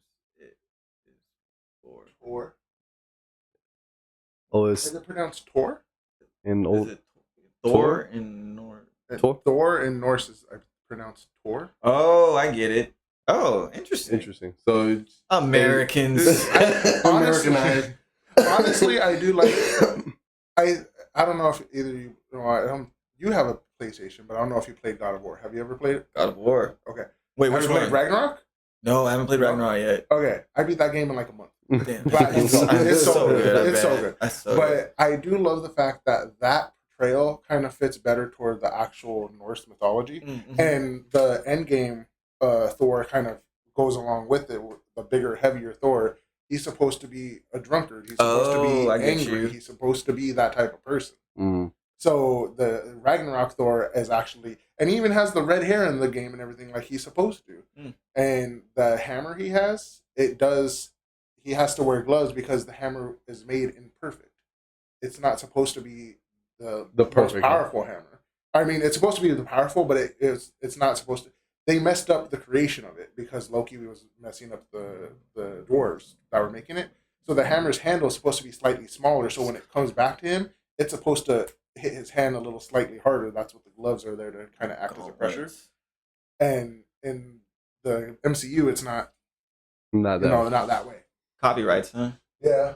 But it's a modern world. We don't call us Vikings anymore. We lost the copyright. Dang, even a whole type of people lost their copyrights sooner or later. It's okay, Polar. You're a Viking to us, man. Well, I'm glad you're tuning in. This is a first for us. We actually never had anyone from out of country. What's up? No, we did. No, wait. I don't know. It was a spam bot. I think it was that one time. But maybe they're from this Hawaii. is freaking awesome. I'm glad you're chiming in and you're actually interacting. So, again, this is a first for us. I'm excited. Good show, gents. Oh, thank you very much. Appreciate you. Let's see. On to the one that I actually really was interested because my wife pointed it out. You have a deep collection. Okay. In your 80s, I've never watched a lot of 80s. What would be your top 3 80s movies you would recommend, like to me and fans, I guess? Oh, Lordy. Oh, man, that's... Last question, and I'll let you again, shut your show out and shout out your channel and everything. I'll actually post about it right now. So, all right, I will. One coming to mind: Ferris Bueller's Day Off. Okay. Because it's fun. It's John Hughes. It's there's a lot of conspiracy theories about it as well that you can talk of. It's classic 80s. Oh yeah. For sure, with the whole, they do a lot of spoofs off of it, like with him running and like his, I'm trying to think of another one as I'm talking. But Ferris Bueller's Day Off. Okay, so one up there. I barely actually seen that one 2 years ago. Really? Yeah, it was. My wife was out on baby leave, so I was out on the maternity leave with her. And we again went down these rabbit holes of like different binges and watched all the Top Gun movies Top Gun. Watched all of Tom Cruise's Mission Impossible movies. So she was wanting me to go down I never watched Breakfast Clubs before 2 years ago, and then Ferris Day. Breakfast Club's a good one too, man. I don't know you. Yeah, I'm sorry. I'm sorry. Another one. I want to do an actions one. So 80s action. I would say Predator. Predator's a good one. Predator because it's not only an action, it's a sci-fi movie too. Yeah. So you get the best of both worlds. And oh god, one more. That's so terrible. Polara Knight says you remind me of the merciless arch enemy of Flash Gordon. I'm assuming me. Or him. I was gonna say probably me. Like, hero. And then I will. Oh goodness gracious Him? me. That one. Yeah. Well, no, it doesn't help. We all have Marvel. The black one or the? Are you Latino? Yeah. Yeah. Okay, well, I don't know. It's the guy in the white shirt that way. Bald white shirt. Guy. Say. All right, He guys. has some hair. And then one more, right? One more. Shoot. That's terrible. me. I'm just gonna say the ones that come to mind. Is, Purple Rain. Purple Rain. Yeah. What is that one? That's Prince's movie. Like he's in it, or yeah, he's in it. It's a musical. It's 8 Mile, but in the 80s. No way. Yeah. Okay. Perfect description. Of his come up, but not his like literal come up. It's an actor or character. It's Prince playing Prince, but he's called the Kid, and he has to come up in this music industry in order to prove himself. And at the final stage, he proves himself by singing Purple Rain. Okay. And like everyone's just like, man, this is the guy. This is the guy. I only see 3 Americans that have a better food culture. Okay. Well, thank you. At least you're not discriminating. That is true. I wonder how I can comment his link. You could type a message. Oh, we're still on live, guys. I'm looking for his link so we can put it on Twitch for you guys. He accidentally clicked us off. Oh, is that a throwback? Oh yeah, that's a major throwback. That's when we had our table. Yeah. I missed the table. Speaking of which, where's my? There he is. Oh yeah, I saw that guy. I used to put him in different areas when we first started. Find the pool. Yeah, exactly what it was. Yeah. Find the pool. We were trying to like end it with Deadpool in right there in frame. When it was time for his movie, we were gonna try to put him in frame, like right there, so you have his feet like dangling in the shot. Dude, I tried so hard to put him. I was like trying to upside down. I tried to like taped it. I was trying to squeeze out something, straight but I was like, fine, I'll settle for him up here for a second. It works. Yeah. All right, where do I share this at? He doesn't have his. It is. Copy the. Oh, the link. Yeah. There we go. It's gonna be for you guys right here. Check it out, guys. I hope you enjoy it. There you go, guys. That is his page on YouTube. Go give him a like, follow, subscribe. Again, announce your show, your name. Nobody asked, but Tarik Bryant. Go ahead and check it out, guys. I'm gonna have a new episode tomorrow. It's gonna be Abbott and Costello meet Frankenstein. I'm doing like a whole Halloween theme this year, and probably next year too. But it's gonna be fun. If you never heard of it, gives you a perfect reason to go ahead and check it out tomorrow. So thank you again from Norway. And June from wherever you are. Go check it out, guys. Perfect. I'm excited, guys. Nobody asked, but yeah, go give him a follow. Again, all his content gives you segues into wanting to watch movies that you haven't heard of. Again, inspiring you to feel a certain way, and then go finding and renting the movie yourself. You know what I mean? Or going to the library. Just go into the library. Just finding go to the library. Yeah, it's part of the battle. But so that is awesome. Support your local libraries. Yeah, definitely. Yep, sure. That's what we say. That's what we say. Sometimes libraries have it, and like what I found out too is, if you can't find something at the library, you can ask them if somebody else has checked it out, and they can tell you about when it should be. Like a wait list, right? Yeah. No way. They could like they tell you, okay, yeah, I'll be back around this time, and you could come if nobody else is in line for it and pick it up. Cool. I think we're actually doing that with my. No, we are. We're on hold for Harry Potter. Which one? The first one. The first one? Yeah, because when he saw it, he was like, he's really into it. He's whoa, whoa, he's really into it. That was weird. He's like gone through like the whole trilogy. I think we're at Order of the Phoenix now. I mean, he's 5, so a lot of it is just like watching the visuals and stuff. But like me, I'm just like, dude, this is when it's gonna start getting really sad. don't fall in love too much. Don't look at me right now. Don't like these characters. Yeah, just don't like Sirius Black. Whatever you don't like. He's bad guy all the way. It doesn't matter what they say. No, but it's funny that you say that because I got my daughter into Harry Potter, and we watched all 7 movies because I have the box set, and she fell in love with it. My wife and her, like, we would always discuss it. I would always complain that's not part of the book. They changed this, and it bothers me. That guy, man. I am that guy. When it comes to stuff I really like, I am that guy. Can't watch the movie with you anymore. Oh no, the Goblet of Fire, worst offender. Dude, I'm not gonna lie, it wasn't that good at all. Especially for the maze. The maze pissed me off. The maze was so bad. It wasn't even a maze. It wasn't. It was. I was like, you didn't have the Sphinx. It was the happening. You didn't have the blasted. No, for real.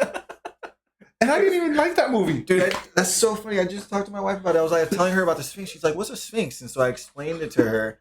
And I was just like, the fact that I have to explain it to her meant that if people would have saw this, it would have been such like a learning experience. Yeah, it would have been over their head. But at the same time, it would have made an effect. It would have been like, everybody been like, yo, remember that Sphinx scene? It got everybody into to solve riddles. Yes. You know, it would have showed you how smart Harry is or how quick-witted. Yeah. The mentors, there were Dementors in there too. The Blasting Squirts were in there. Because I don't think we've seen it. No, we never saw those.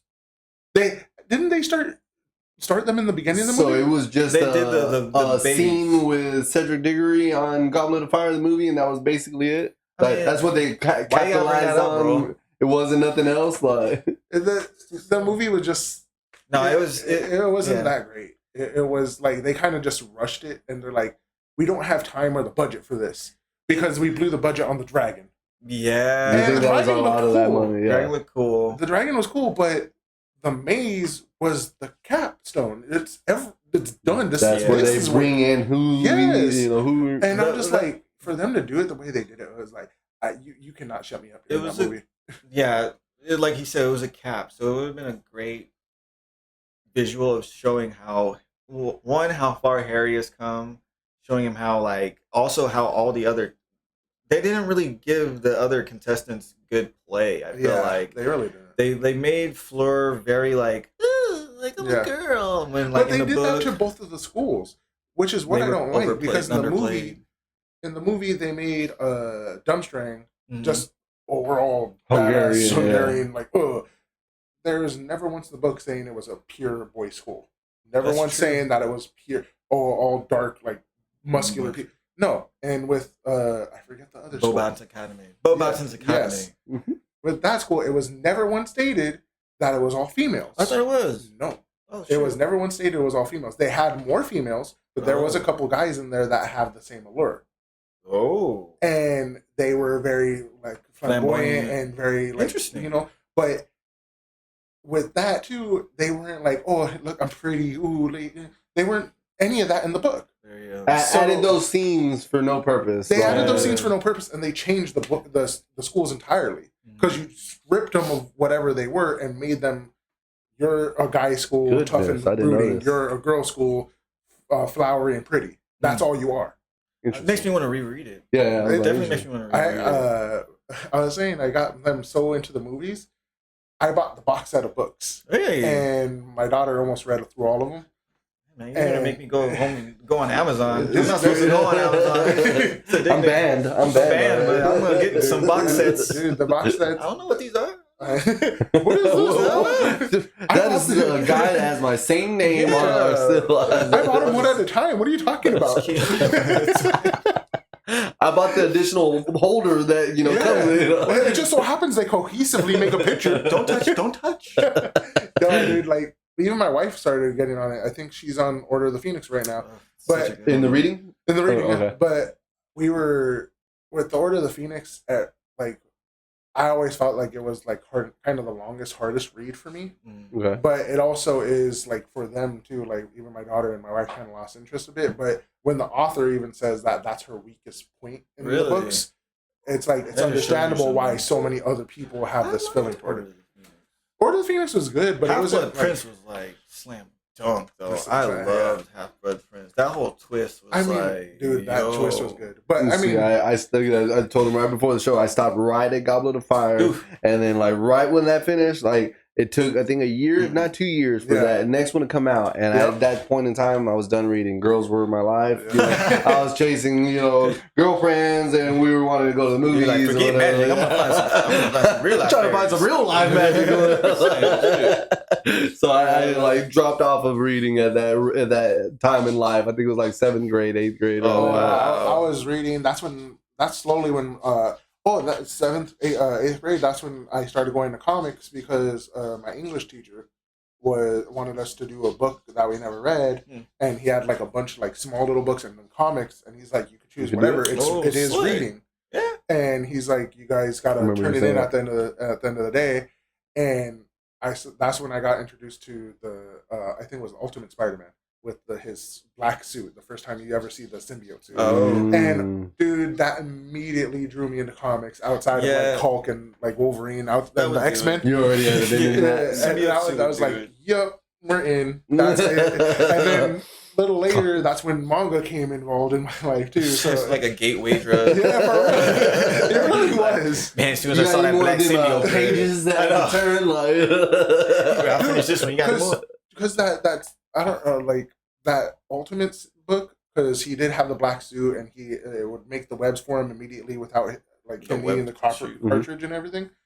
But when he got mad because he ran into somebody that like he remembered, or like somebody that hurt somebody close to him, and he got mad, he's like, oh, how dare you, and this and that, but you can, like, everybody's like, who the hell are you? Like, you're not Spider-Man, even though you have the spider symbol. But then that's the first ever glimpse you get of Venom, because you see the mouth and it just pulls away from Spider-Man, and it's like, and it's about to eat the person he has, and Peter Parker is like, like pushes him away, and he's like, what the hell was that?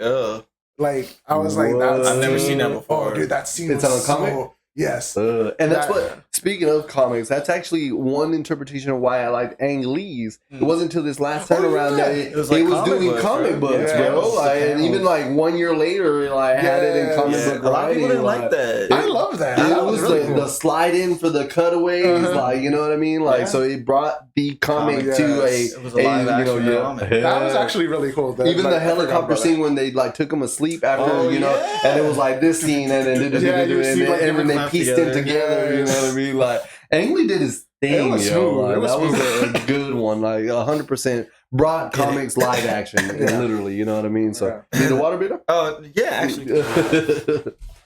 Water on deck. We got water on deck. I appreciate it.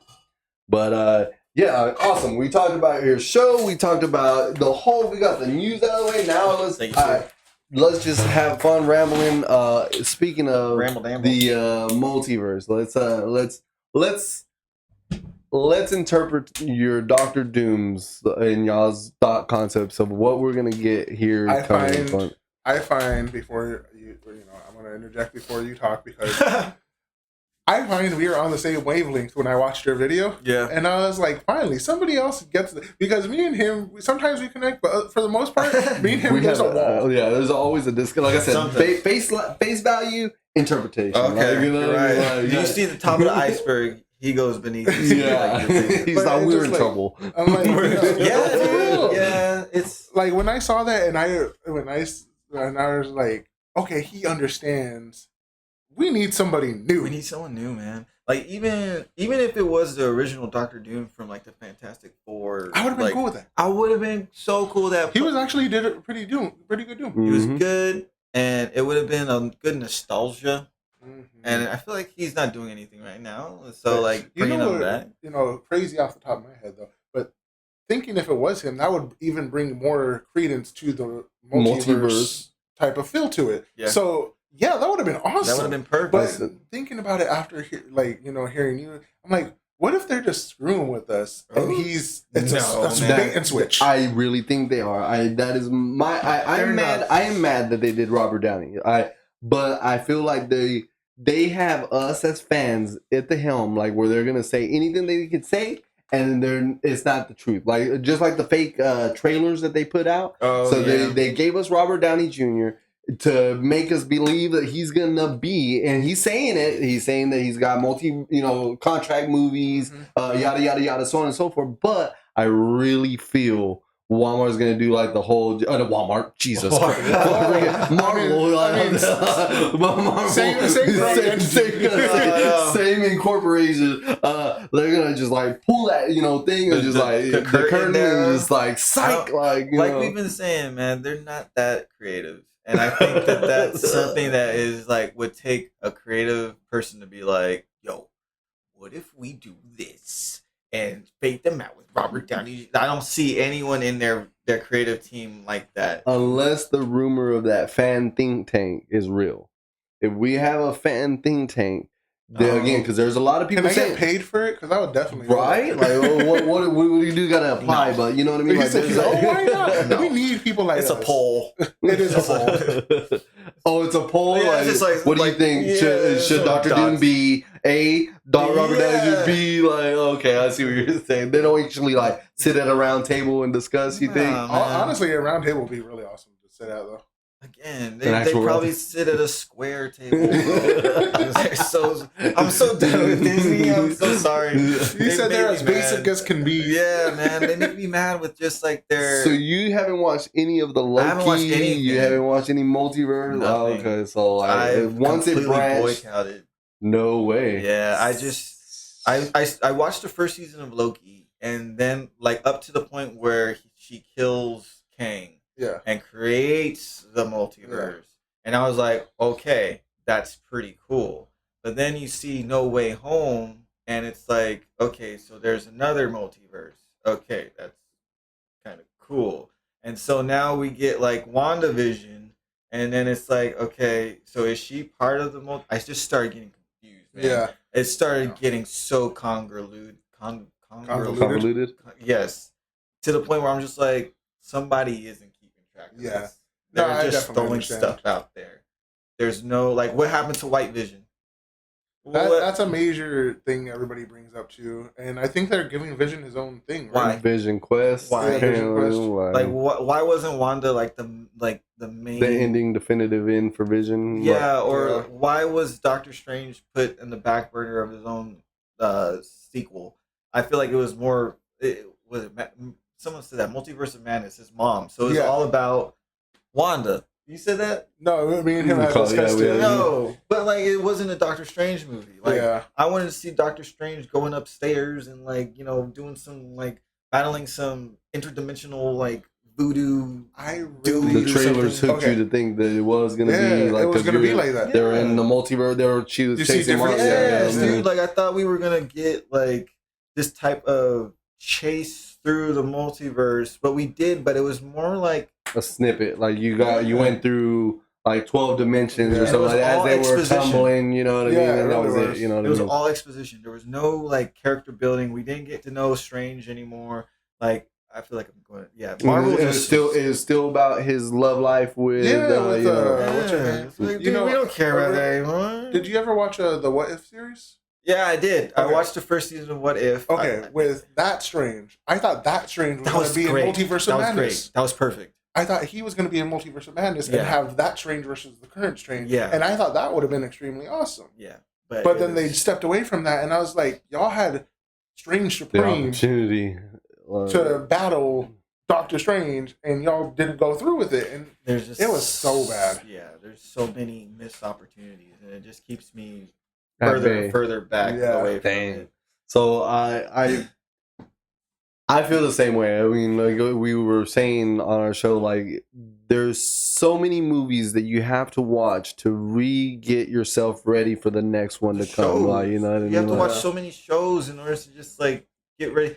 Like Brave New World. Like, where's the continuity? Like, do they know about the Wanda stuff that's going on? Do they know about the Doctor Strange? And speaking of which, that was another thing a lot of people, and myself included, we're like, if Wanda's taking over a whole city with magic, where's Doctor Strange at with this? He was supposed to be involved with this. And they just kind of like segued it like, hey, you're cool. It didn't bother me. Like, I knew about it, but I left you. Like, it wasn't a top level threat. Like, you know what I mean? You're okay.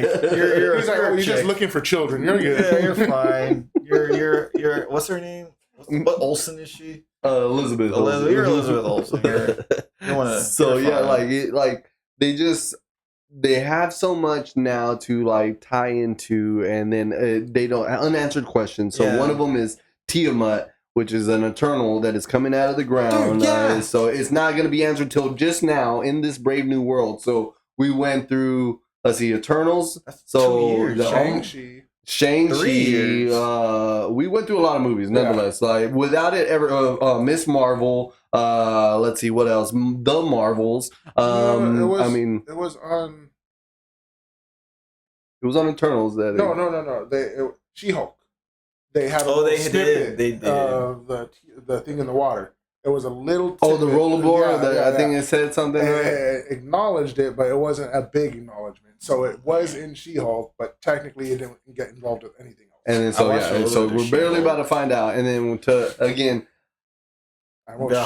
multiverse thing coming in effect. Multiverse is they're gonna introduce animanium off of this Eternals, Tiamat. So animanium wasn't even on Earth. So how did we get Wolverine? If Wolverine's been in existence, if mutants have been a thing, you know what I mean. You see what I'm talking about? Well, technically, if they really want to try to play it, if adamantium came from Tiamat because he was stopped, technically it could come from Celestials, and any Celestial that had died, and we know of only one, which is Nowhere.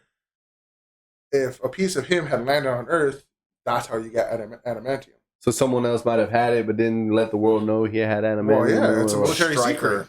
It's always Striker. It's always Striker. But I'm like, honestly, though, if you had something that nobody else had, you're going to let everybody know?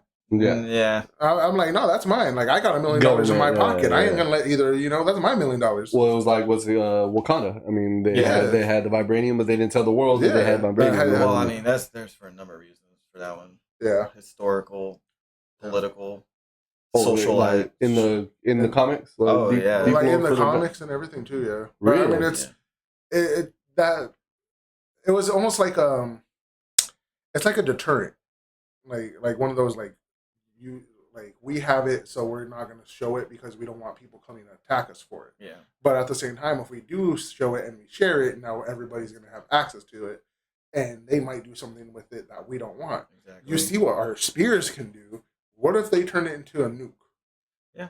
Or something, So it creates a big old problem. Or I'm going to tell you, it's just another black country that's looking to get colonized. Yeah. Wakanda, that's why they have it hidden, because they've seen what the world has done to their people, to what they can take, because that's literally what, if they're in a little island to themselves and they're just watching the world around them, the only thing that they're probably seeing is how people just colonize each other and take. There's no type of trade or bartering or anything like that. I mean, there is, but at the end of the day, they're just taking. Yeah. So imagine if they figure out that Wakanda, this predominantly black civilization, is prospering so much. Oh, for sure, they sent Captain up there to go take it, and Black Panther whooped his ass. That's right. Yeah.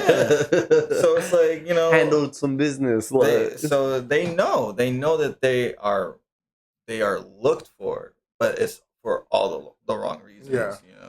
That's it's just like, interesting. So with that, this goes back with adamantium. Like, if you have something that precious, that powerful, something you could alter for yourself and others, are you willingly going to let other people know? Well, that's the thing. The premise of this Brave New World is he is, letting the world know about adamantium. Was his Harrison Ford's character? You know what I mean? Like, but General. I think that was the premise of Ross. Black Panther 2. Black Panther 2 was for adamantium. Yeah, for adamantium, but it was coming from underneath in the water where. No, it was its own vibranium. Vibranium. So where's some namer come into play? He was trying to protect it or something? Yeah, he was because they were coming into the ocean trying to get the vibranium from the ocean. Because like, vibranium went into He should have got his own movie. He really should have. Yep, that's what he was saying. I think. And I feel like they didn't know how to concrete his name because they kept on changing the pronunciation throughout the movie. Namor. And it was like, okay. Yeah, I know what you're talking about. Means man with feet on wings, foot person. Fish. Marvel trying to make sure they're treading those stones like I'm repping them, but this was during an age where they were like, they knew what they were doing. Yeah. Now we can't stand up like that now without having a purpose or whatever. Like I mean, we can stand up for them, but then it's like only so far because somebody's gonna be like, "What about She-Hulk?" And you're just like, "Oh boy, She-Hulk shouldn't have existed in my opinion." So they didn't need She-Hulk. It didn't progress the story any further.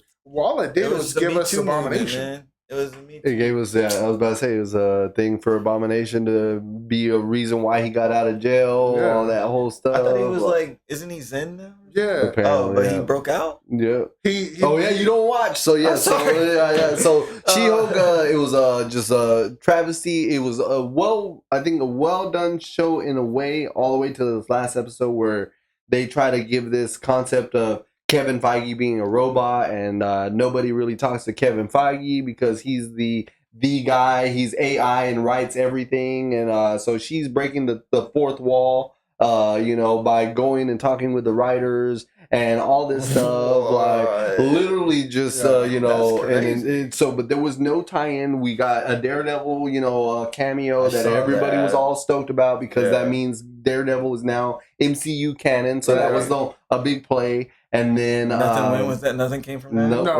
Nothing came of it. Just a relationship. Letting you know that She-Hulk smash. You know what I mean? Like So and then exactly. And so and then Abomination. We found out that he has control of it, just like although he shouldn't. Although he shouldn't exactly. And it bothers the hell out of me because Abomination is supposed to constantly be in his form. He's technically stronger than the Hulk when he first transforms, but because Hulk gets more powerful at the end and longer he fights, Abomination constantly loses. But in the first half, he's always stronger, faster, and because he has he keeps his mind about him. Right. He's able to able to outdo Hulk for most of the fights until Hulk outpowers him with pure strength. It's like that scene with Thanos.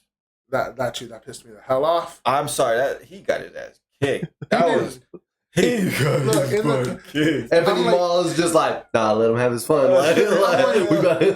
As much from what we're talking about in a sense of how we know that he can get stronger and everything like that, they definitely didn't take that approach when Thanos whooped his ass. He was like, bro.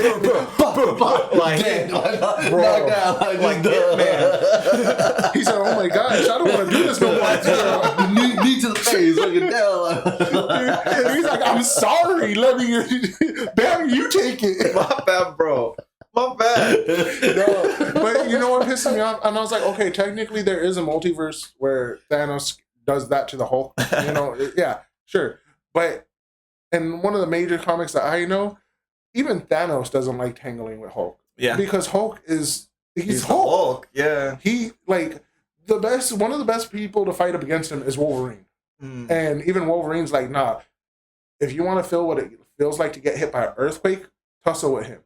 This fool hits you and it just and they only use Wolverine because of his healing factor, right? Yeah, basically, yeah. It's just his toy, the Hulk's toy. All right, go distract him for a little bit. Here's the ball. We're gonna go this way. That is freaking insane. As he's regenerating. Yeah. You're coming back together. I know. That's insane. So I just hope they fix what they're doing. There's a lot of hope for DC with the way Marvel does. There's a lot of hope for DC, and if they do not crack the home run, then James Gunn. He has two opportunities: Creature Commando and Superman. Is that going to be animated? It's animated. Yeah, okay. So have you watched the Batman with Robert Pattinson. Oh, I thought it was great. Okay, there was rumors going around. I think me and you discussed it that they're trying to bring him into make James, him the realm this because for a little bit he was his own movie. It was Joker, Batman, DCU universe, James Gunn's universe. But they're saying they're gonna incorporate his Robert Pattinson put side by side with the homie who's playing Superman. That looks like a Batman and Superman. Yeah, it looks like it could be good. My main issue was he's like, oh, that's year one Batman. I was like, no, the hell it ain't. Nah, bro. If anything, Ben Affleck was probably closer to year one. Ben Affleck was good though. I like Ben Affleck, and it's funny because I remember that one of my professors when I was in school, he was like a huge Batman fan, and it was off of him that I realized Batfleck was the only one that was able to turn his head. Everyone else, their cowl is connected, so they have to shoulder it. But with Batfleck, they actually made it a double polyester thing. Bale in Dark Knight, he even says like, I can't turn my neck. Yeah. And he's like, trying to turn down the driveway or something. Yeah, no, it's always the shoulders. So, but Batfleck was the only one that was ever able to turn. I'm gonna have to check that out. And then in the next movie, I think it was because it was the Flash movie. I think no, not because it was BBS? You get Batfleck in Batman: Dawn of Justice, Batman versus Superman. Oh, okay. And then you get him again in the Justice League. Yeah, from Dawn of Justice to Justice League, he loses the ability to turn his head because the company that was working with him for the cowl, that was working with Warner Brothers, I guess they got into a dispute and they're like, nah, we're taking our stuff then. And so then he started having to do this again. And I was like, y'all stupid for that. I was like, y'all had the only Batman who big enough and was able to turn his head. I was like, he looked good. And that's one of my brother's catches was you can have mine. I'm cool. And so was his sheer just size. Like it was actually he was gonna be a brute. Like literally he can go pound for pound with the gods because he was ready. You know what I mean? And I like that. Was it on the 4-hour version that showed him working out, or was it on both? He's pulling massive weight, he is doing some. I think it was 6 plates, and he's doing some shit, bro. I was like, oh, he inspired me to do that shit at the gym. It was hard, bro. That little hard. Slide. I only did it once. He's like, once and done. I'm not Batman. Exactly, dude. That's why I was like, all right. I'm gonna go stretch a little bit. I'm gonna go to the yoga class now. It's so crazy to hear stuff like that go on with it because I'm just like little details like that could change the movie entirely. Yeah, and we were talking about just as sheer animation wise is for Flash, the CGI effect, you know what I mean? It feels like they rush things for no purpose and do not care what we think. You know what I mean? Everyone can see the baby scene. It was just rough. It was you're gonna tell me you shelled so much money? Where did it go? What scene did that $100 million go said, into? Don't you remember the Time Sphere Dome thing? They said that's where it went. Oh my god, dude! So and even then, they look like clay. They didn't even look like real people. And I just couldn't stand the running. The running. His gliding. I was like, you're not Shadow the Hedgehog. We're doing the ice skating and stuff, But that thing exists. Oh, it was bad. It was bad. That thing exists. It exists, bro. It is the DCEU. So James Gunn made sure to take that EU out, and it was like, yo, DCU, that's what we are, But so speaking of, again, back to the multiverse, and I want to know what you think because of this. We talked about it. What do you think about actors' budgets? Because again, when we get into Secret Wars and what is it? Secret Wars and Doomsday, we're looking at 60 to 80 Marvel characters coming onto screen, and one of our big discussions is their budget as far as an actor. What exactly? So Robert Downey got paid $15-20 million for the one little snippet of the Spider-Man movie that he came in just stepped out of the suit. Oh my god! And then where he was in India, he got paid 15 mil or something like that, just a substantial amount. But we were saying for 60 to 80, do you think the actors should get paid by their like cameo and screen time? Like if their cameo is just to stand around and like I'm gonna talk to Spider-Man for like 2 minutes and dip, they should achieve only $100,000s of dollars, nothing in the millions, maybe a million. Yeah, bro. Like, you know what I mean? Like, because we don't think that film can herald its comic predecessor because of that. You know what I mean? So what do you think? I think that's ridiculous. I didn't know that was that much for just those like little scenes. Yeah. Well, it shouldn't be. That's what we're saying. Be, like, we're like, yo, if you're gonna just step out of a suit, I'm pretty sure you stepped on some boxes. You know what I mean? Like, and like, you know, he did that milk crate and then he wasn't really in India. He was probably a little sand area on the phone. Yeah. And you're gonna get paid $15 million. You know what I mean? Why is that so expensive? Like just the name, Robert. And that's what he was saying. Just the name carries. But I mean, if we're gonna get 60 to 80. Again, the budgets are already usually in the 100 millions, the 160. These some go up to like 200 millions. The Marvel movies. Well, I think for some of them, it's getting closer to almost 400 million. Oh my god, dude! Like, so that money should be going to like our like economy. It really should. I don't know, like it's something like it's hard to talk that many millions going into something that like, we taking in entertainment. But yeah, 100%. Like. Again, you're getting 15 million to say, you know, a few lines when you know damn well it could have gone somewhere else. Like it could have gone to the visual effect artist, maybe, you know, more hours to the visual effect artist or, you know, stuff like that, you know. Or if they're putting the money into like back into the movie, like if he's doing production or anything like that. So it'd be a different story. But if he's just keeping it for himself, then it's kind of makes me think a little differently about him. You know what I mean? Like in the sense of like that's kind of. You took your name too hard, like too high. Like, you know, you don't necessarily have to take that pay cut. You could take a lower pay cut or not at all. Just be like, yeah, I'll just do it because and he made it too. Love for the money, like you know what I mean. Who did we name off that did it? Like he was getting paid, but wasn't like. It's probably Keanu Reeves. Keanu Reeves does that. Probably. Keanu Reeves does that. I know Ryan Reynolds does it too. He even gave like I think his crew like his you know watches and stuff like money and stuff. So you know I believe that wholeheartedly. Like I'm just like yo like yeah your name's good, but like damn like think about it like you're saying 10 lines like.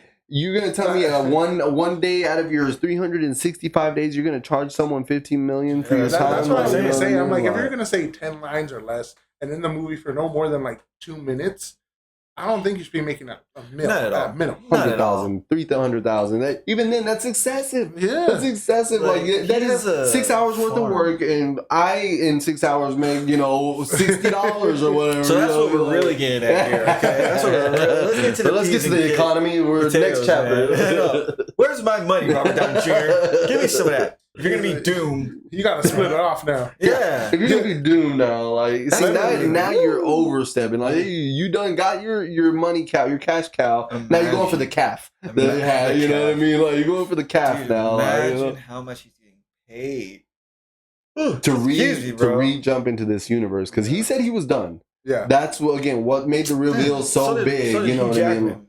You know. Hugh Jackman said it, but he also had a caveat with his. If the script was good enough. If the script was good enough and there was a chance to be in an Avengers movie. Oh, he said... I'll probably do it. Yeah, so then when this happened to roll around, he's like, oh yeah, like this is tying I'm glad he did. I'm really glad he did. Because I want Cavill. The way he portrayed... Yeah. Cavill's you just stopped me in my tracks, bro.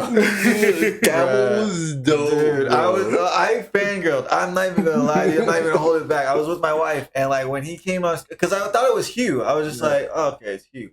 And then when he turned, I was like, oh my gosh, bro! Like to my wife, like I was like, dude, the sideburns and everything. I was like, dude, you were just leaving. I was like, bro, can I stay for a little bit, man? Let's go ride on the bike. I wonder how much he got paid for that. Because that's a good question. Calverine, that's Calverine. The legend, the Calverine. Oh my god, that took me by surprise. Like, my big moment was Evans, as you know. Oh yeah. Freaking when he blew it, he's like, here he goes, flame on! Like, wait, he's like, Avengers, flame on! Dude. No, the one that got me was Blade. Snipes in there. I was like, Yo, I never thought I would see you in Marvel Studios again. Oh man! Because the Blade movies. Yes, they must have had them tarped. They had to have because we found out about Elektra. Yeah, and then we heard through the grapevines of what's his name, Channing Tatum. Yeah, Channing Tatum was Gambit. But no news ever came out that Wesley Snipes was going to stay with him. That was the first two Blades. Oh yeah, amazing. That third one could have kind of But I heard he was kind of difficult to work with at the end too. But dude, Blade like 2. Blade 2 was good. And dude, the animation for that split in it's the mouth was still good. It's still good. And it still freaks me out, man. It still freaks me out. The little tongue thing. Yeah. I'm like, well, I was too young to go see that movie. My dad took me to go see that movie. I think it must have been like 12 or just too young to see it, but we were both like, whoa. That thing was good. You don't tell your mom. I was like, I don't think so. And we were talking about it being like this one being the first rated R movie, and it really wasn't. It was those Blade movies, again, but they were in association. We had no Marvel, studios at that time, you know what I mean? Like, and I think it did. It really did. Yeah, that was great to have him come back, man. And he still was badass. Like with the rocket launcher, I was like, oh my God, this is amazing. I love the fact that they threw that line. He's like, no, there's only one Blade. Yes. Deadpool. Speaking of which, that Blade movie is in question right now. Yep, it might be one. Trinity? The new one with what's his name? Marshall Ali. Yeah, Marshall Ali. There you go. It's in question right now. So it was I thought it was done. No, it's two. It's not even done writing, dude. They've sent the writers out, like they wiped the deck. They were like, yo, that first script sounded like it sucked. Yeah. So with that in mind, Snipes might be right. If he comes back, they're gonna see like a spike in their views. And it goes back to fans want it. Exactly. Fans want it. Like it's a fan want. And again, that's what we talked about it before Deadpool came out. It was on Ryan Reynolds' back. Like that movie had to bring everyone back because of not fans like you, but fans like you that gave up on Marvel. You know what I mean? Like, so I'm assuming this is the first one. Yeah, that's the first one that you've seen. Then okay, so that is the truth. Like, you know what I mean? Everyone thinks the same thing. They're like, yo, there's just so much fun going on. Like, I don't want to go. And then when they said Deadpool, Wolverine, it hooked everyone back in. And then he gave us everything. He gave us Gambit. He gave us the multiverse. He gave us, killing blood. Fixed it a little bit. The funny little tidbit, I think I screenshot it. Check this out. This is a funny little thing that I caught last night that was fun to talk about. So the F word is said 119 times in the MCU. One on Guardians of the Galaxy 3. Shut the fucking door. And then 118 times in Deadpool and Wolverine. Wow. I mean, they made it sure in the trailer that you're going to get some fucks in this. I was so happy to read that. I was like, yo, Marvel did it right. Like they said, Deadpool's going to bring that F word in for us. Like, there's no better character to bring in rated R blood and, gore. It was great. I had a good time.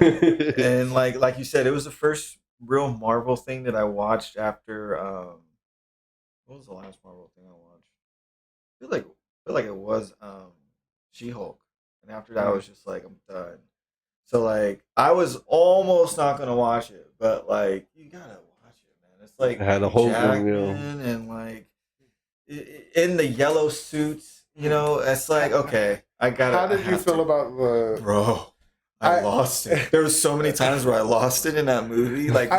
I enjoyed seeing him pull it on. It looked too wonky for me with the how I loved it. Wide it was perfect. I don't know. It was just me. I think it was just something odd about it. I actually saw how they did it, so it wasn't even animated. It was an actual helmet, and then this part right here, actually a cool little thing. It had magnets, and it snapped the mask on. So it had a helmet, and then there was a part right here that had magnets, and there was magnets, and then they clipped on the cowl clipped on. I was like, yo, that's pretty dope. So it looked cool, but for some reason it bothered me. I think it's because I seen him without the mask for so long that with the mask on, it threw me off, and I only associate the mask with the animation. So they pulled that on, bro. I was like, holy shit. You too, dude. When he's like, hold on. Yeah, because you don't see it coming, and it's just like, what is he doing? That's we thought that was cool, and then it like folded you out. Thought it was cool. My question was, where the hell did it come from? He had it tucked in like a tag. Where was it? There was no bulge in his back. That isn't good. Damn it! Why did you say that, bro? He ruins it. I'm telling you, bro. His reality is so practical. It's just nowhere. You can't. It's not hanging. It's not flapping. You don't have it tucked in because there's no bulge in his thing that you could see. I was like, how did you put? If it was tucked in behind your shirt, you would have to first lift up your shirt, and then he just went materialized. I was like, where did it come from? And second of all, those wings, those wings, you could have been able to see them. Yeah, you should have had them tucked in. They are just perfectly pristine. So he's not like the Flash, like on the movie CW Flash. Like you can see his, cow in the bag. Like, I'm telling you, bro, his way of thinking, it's just like you're like, why though? Like, it's a movie. That's the usual excuse. It's a movie. When I rewatch it, I'm gonna be like looking at his back, like trying to see if there's over there, pause. Every time he turns around, pause. There's nothing flying in the wind during this fight. There's nowhere in there did I see it. But then again, I didn't pause every scene. Yeah. So now you're going. That's hilarious. Now we're gonna have to find out. Speaking of suits, speaking of suits, they said they gave props to Kevin Feige for giving us 4 interpretations of Wolverine. Mr. Patch in a suit. Oh, yeah. We had the I didn't write them down. The brown one, the one was on the X. It was from X-Men Canny number 4 or something like that. And then the brown and yellow one was a big one because it was going against the Hulk. Yes, and I love that cameo, freaking Hulk and the blades. I did not care for it, but they told me it was a comic. It was a comic tie back. It was the comic cover. I think. Yeah, it was good.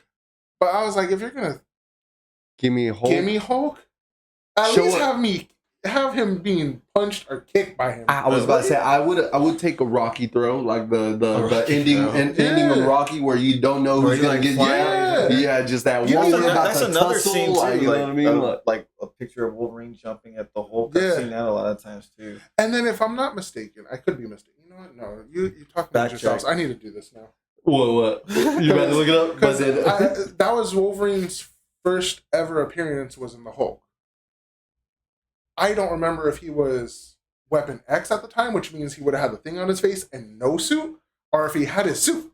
He probably had his suit. Weapon X seems like it's too... Hugh Jackman did that one in the original X-Men. The Weapon X? The Weapon X with the helmet. Yes. And they were saying that he interpreted that one as well. Yeah. So I thought that was freaking cool. And then the yellow suit. They did the one-armed Wolverine too from the future where I think who's ruling the world? Darkseid? No, Darkseid is DC. DC. Apocalypse is ruling the world, and I did my research too. But he's like the one-armed Wolverine, and then there's Old Man Logan. Oh, that one too. Yeah, that was a good one. And then the hat too. The flat brim. Okay, he did have a suit, but it was not the brown and. It was yellow. It was yellow. It was the yellow blue. And the Wolverine. What does that say? Yeah, and the Wolverine. And now the Wolverine. Yep. And then the Wendigo in the back. Dude. The who? The Wendigo. Wendigo? Yeah. There's a random enemy in there. The Wendigo. But this is cool. You never seen Grey Hulk, have you? Oh, there you go. That's Grey Hulk. They're one of the originals. And Hulk it was gray because they couldn't find the right green to go on comics, right, or something like that. Something like that. Yeah. As I remember reading that as well. And then at that time too, Hulk could only come out at night. Oh wow! It was like a really Dr. Jekyll, Mr. Hyde thing. Yeah, that's dope. What was oh goodness, you just Mr. Fix-It. So Joe Fix-It. Joe Fix-It. So he was like a gangster. Yeah, he was part of a mob, the mob basically. So it's kind of like he was a Patch, but Hulk version. Yeah. Oh, okay. Cool. No way, really? Yeah, he was like a mob. You would see. Yeah, like you would see him decked out with a little. So Joe Fix-It is Bruce Banner. Yeah, he's Hulk. But he's Joe Fix-It is his alternative. I'm not Hulk. I could speak. I could You know, he was small, and he didn't have. This is why I feel like they mess up the Hulk, because I feel like they mix up different versions of him. Because Joe Fixit had the healing factor, but he didn't have the size or the growing with anger. He was, you know, just kind of interesting with powers. Yeah, but he was great.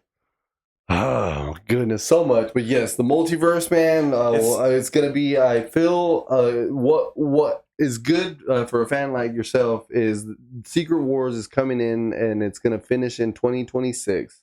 It's Secret Wars Doomsday, and then 2027 is Secret Wars, and then with that we'll wrap the multiverse. And again, I'm hoping that we can culminate it just right. Like that's our hopes, because again, we lost good fans that love the lore that Marvel lost along the way. You know what I mean? Like you had deep people that love Scarlet Witch. They ruined it. Quicksilver, people were like, "Oh, Quicksilver's on the screen. Let me go." And then ruined it on X-Men and ruined it on the MCU side. And anything, you know? The X-Men's Quicksilver was better than the MCU's. Exactly. Yeah. You know, Joe Fixit.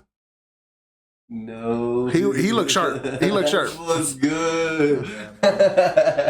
So Bruce Banner's personality in a way, or the Hulk's personality. That's cool. That's cool.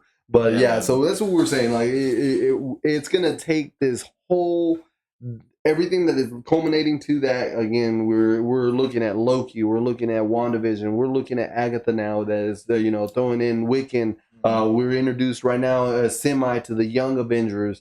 That apparently have something to do with Secret Wars in a way. Again, it's just a deep realm that I hope that they like get the fans to understand, or this fan table is gonna I'm hoping. I'm hoping again. Now this whole 3 TV shows to 2 movie ratio. I feel like they're gonna switching now? Yeah, so okay, they're pulling back a lot on their content. That's good, man, because like I said, they were just like shoveling stuff down people's throats, and it's just like because they started off good with like the whole the Bucky Winter Soldier thing, and then Wanda. It seemed like they had like a good pace, and then somewhere I think. It just started coming out. Moon Knight, She-Hulk, people that again. Where are they gonna tie in? Where has he been this whole time? Like Moon Knight. Where was Moon Knight? Exactly.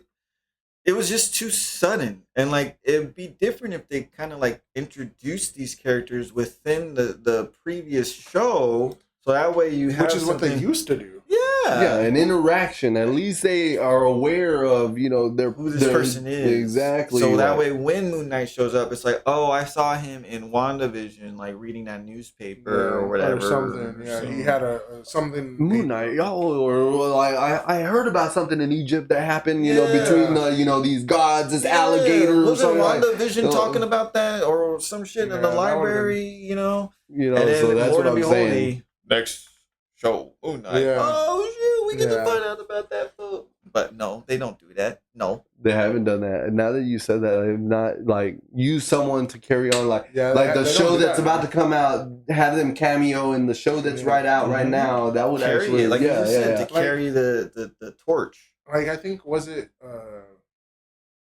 Iron Man 2 or Avengers where you see him talking to Fury, and they walk by a screen, and it shows like different points of interest. One was like for Namor in the ocean. That was the second one. No, the second one. The second one.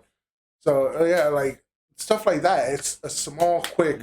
You blink and you miss it, but at the same time, it sets precedence for like we are setting. It exists. That's what they were all about, man. They were all about giving those little Easter eggs to make you want it more. Yeah. There was whomever was on that writing.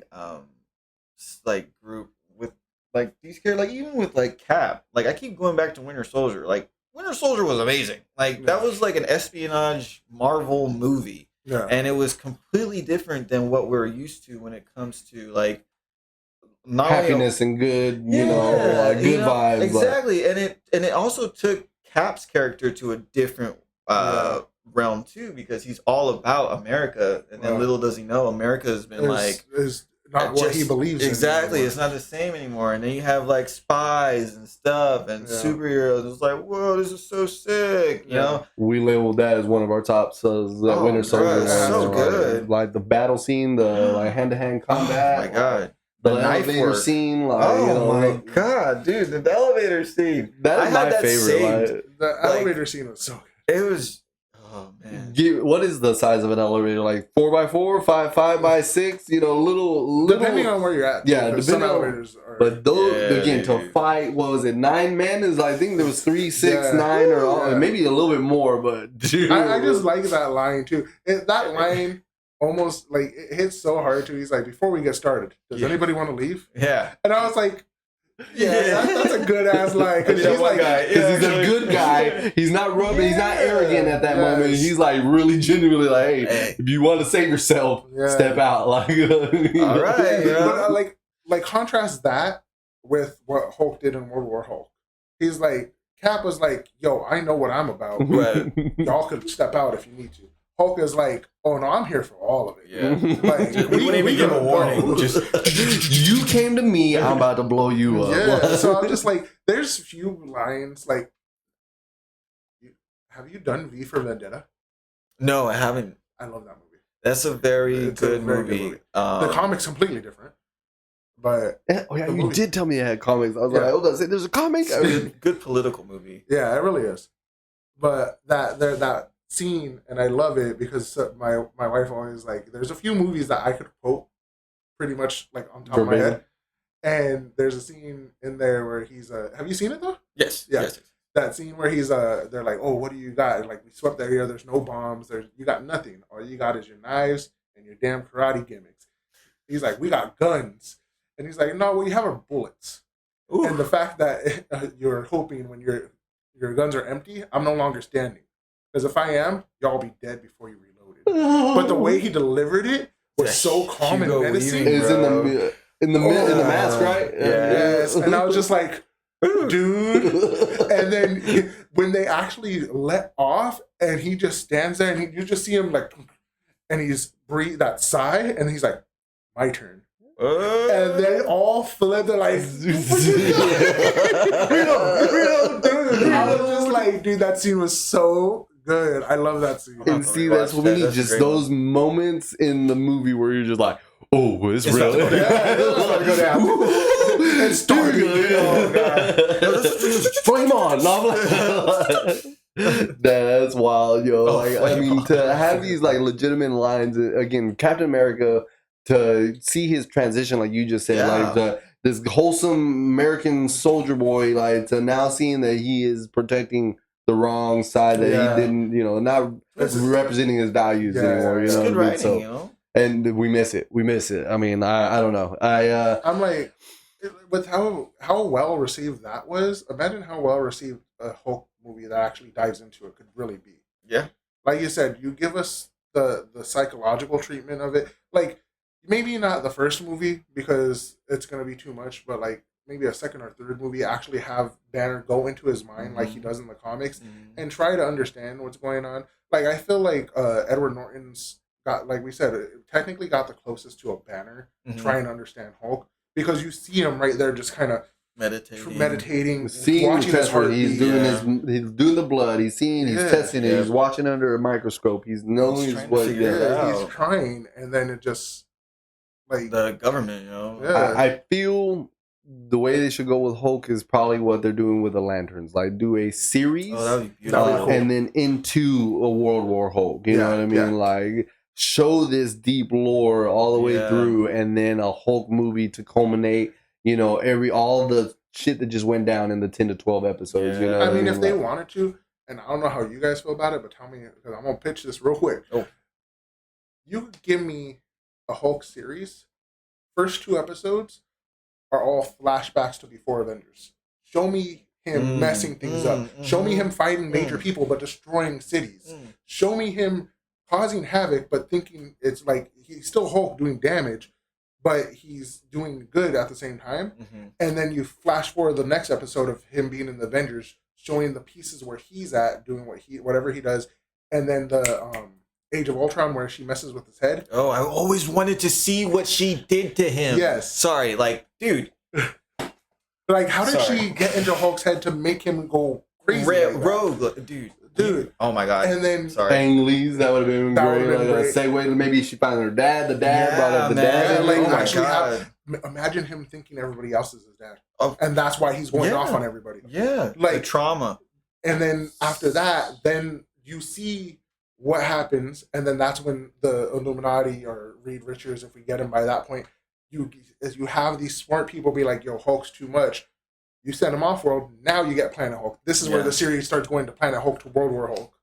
And I was like, so those are like 3 to 4. Again, it goes back to what we were saying. I don't know how you feel. The Marvel movies or shows were 8 episodes, 6 to 8 episodes. Yeah. Do you think that they should change the format? Because that movie sounds like, or that series sounds like a 10 to 14, a 12 to 12 to 16, episode 10 series. Episodes, 4 seasons. 10 episodes, 4 seasons sounds right. Yeah, you give it enough seasons to breathe. Give it so that way when that last episode hits, it just like it needs a movie. Yeah, you need the movie to like that's when he's just jettisons off. Yeah, and then catch him in Planet Hulk. World War Hulk will return or whatever at the end. You know what I mean? Or the Hulk you don't see the Hulk. World War Hulk. Hulk will return and Planet Hulk or whatever. And then at the end, the next movie, after that movie, you got a little series on whatever Illuminati. The Illuminati. You got like. I don't know about you guys, but in my head, it that has works. To play that way. It goes back to like how they did it on the end of Endgame, like where they or Infinity War, where it said Thanos will return. And you're just like, what? Like no good guy, just the bad guy coming back. Like, you had to go watch that movie because of that. So bring us back. I hope I really again. Bob Iger pulled back on the show run. 3 shows, 2 movies. I think we'll get some quality. I hope. Hopefully. Again, fingers crossed. Is Deadpool is a good start. They saw that rated R is nothing to be afraid of. Mm-hmm. We want the gore. We want the action. We want just give us what we want. That's what Ryan Reynolds did. He gave us Gambit. He gave us the fight scenes. He gave us the multiverse. He gave us Wolverine. He gave us how did Logan come out of the grave? He showed that in the first scene, the intro. You know what I mean? Like, answered a lot of questions. Exactly. Answered a lot of questions and set up some interesting theories. The only one we don't know is why was Thor crying? Why was Thor crying? Like, can we go back to that? Can we just go back to that? He's like, oh no, that happens later. That was great, man. Like I think again, we put it on him. On our show, we talked about it quite a bit. It's even during the writing strike when they had to stop filming, we just caught wind. Wolverine in his suit, and then literally writer's block. Writer's thing went off, and we couldn't get anything else. But for him to produce the product that they got after everything, was great. And I'm again, we got the Deadpool core. We got so much. Yeah. I just feel Kevin now has an idea. He's like, okay, like it opened his eyes. Like they were playing safe. That's what I'm saying. No, they're still playing safe because they went back with the Russo brothers. They went back with Downey Jr. Robert Downey Jr. Yeah. But playing it safe, not so much.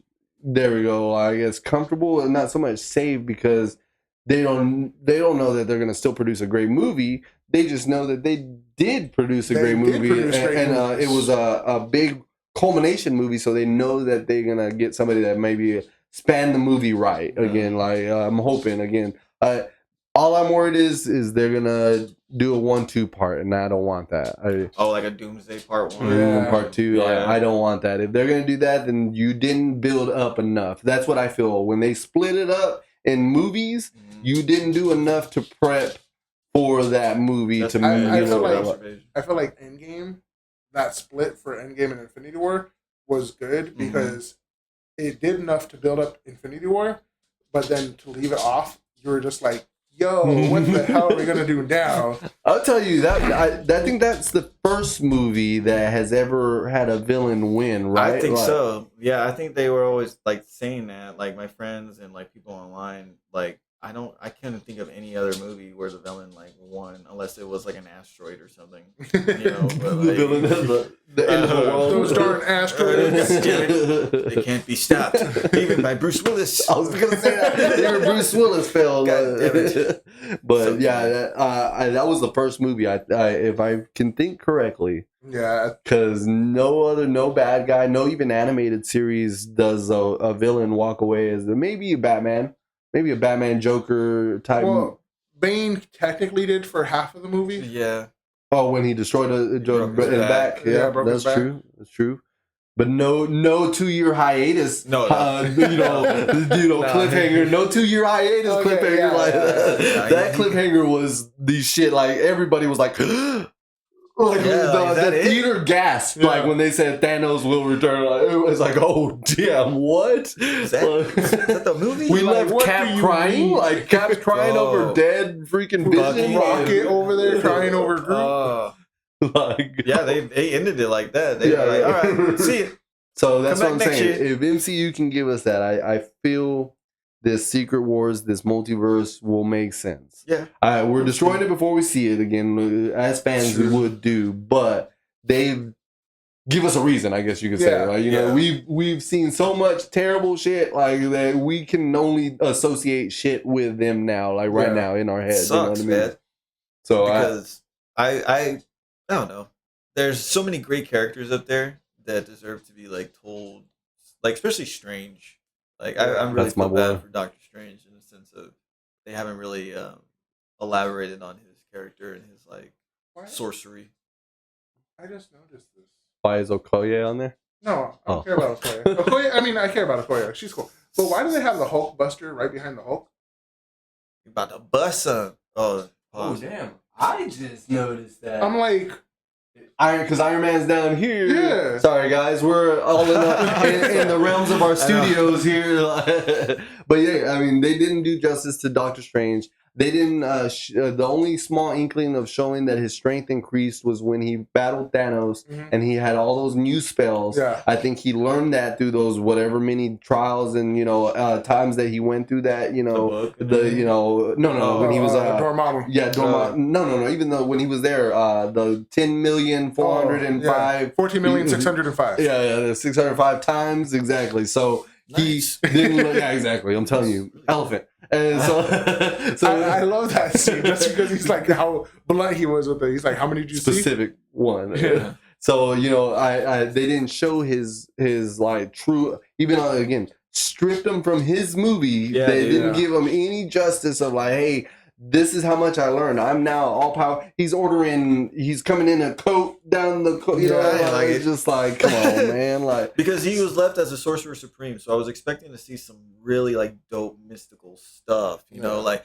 there's I don't know if y'all probably know this artist, but like it's like stairs that go up and then up down and then they loop around. I was hoping to see some stuff like that. Like going into like pictures or I don't know, some like really bizarre stuff. Out of all the fights Thanos had, I really did enjoy the Doctor Strange. Oh, fight that one was amazing. because I like when he's like shoots because Force. He's using Force.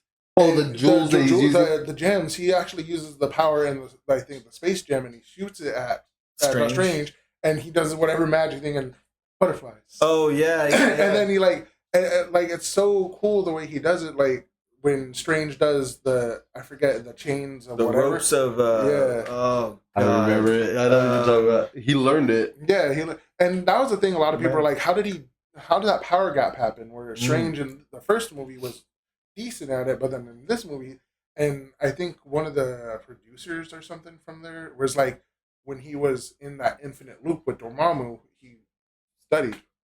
He was like constant, and right? They're like, oh, he hates love-hate with cop-outs on him too. Like, sometimes I'll give you a pass if it's good enough. But that one, I was like, how could he study if he was dying all the time? No. Yeah, exactly. You're just saying it because the fans say it. Yeah, Like, But yeah, that's what they were saying. I was like, he was dying every freaking minute. Like, how is he gonna study anything? Yeah, I thought it was in the 14,605,000. Honestly, that would be a better explanation. Yeah, because they had to live that time through and through to get to that moment again. So he had to learn all these new moves. He did a new move. Yeah. He did a new move every 14 minutes. You know, so dude, every possible way he could have tried to stop him. Be like mucho powerful, dude.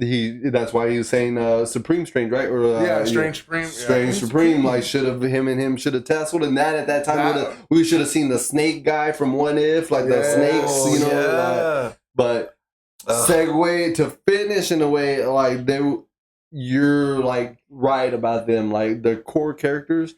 There's a rumor that how so true this rumor is they're gonna recast all our main guys, our Iron Mans, our Captain Americas, our T'Challas, for this new era of mutant saga, because again the fans have spoken and they're like, yo, you can't have Avengers without the Avengers. Well, I mean, technically you can. You got West Coast Avengers, you got East Coast Avengers, you got New Avengers. There's one thing that they don't have, and I saw this from one guy's video essay, is they don't have a lead to like lock onto. Like what they did with like Robert Downey Jr. Like they tried with Brie, but it's terrible. The movie sucked. Thank you. And you know, so like they need someone who they can anchor. They were trying to say it was going to be Strange. That's what they should have done, but then they ruined it with Multiverse of Madness. They did.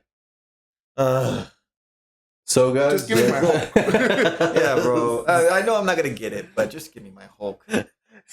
That's all. A good interpretation of the Hulk, and you can have the rest. Or a good Doctor Strange. Good Doctor Strange. I would love to see Doctor Strange get more powerful, only because in World War Hulk, and Strange tries to confront him, because Strange was one of the ones that sent him out. Yeah, in the Illuminati, Strange goes to confront him, but he does it in his astral form.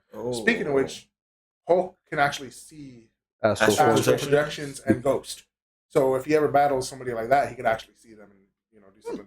But Strange goes and tries to battle him, and he's like, or talk to him, and Hulk's like, "No, I'm not here to talk, man. Like, we go." And so Strange uses a spell to make him physical, like a Hulk.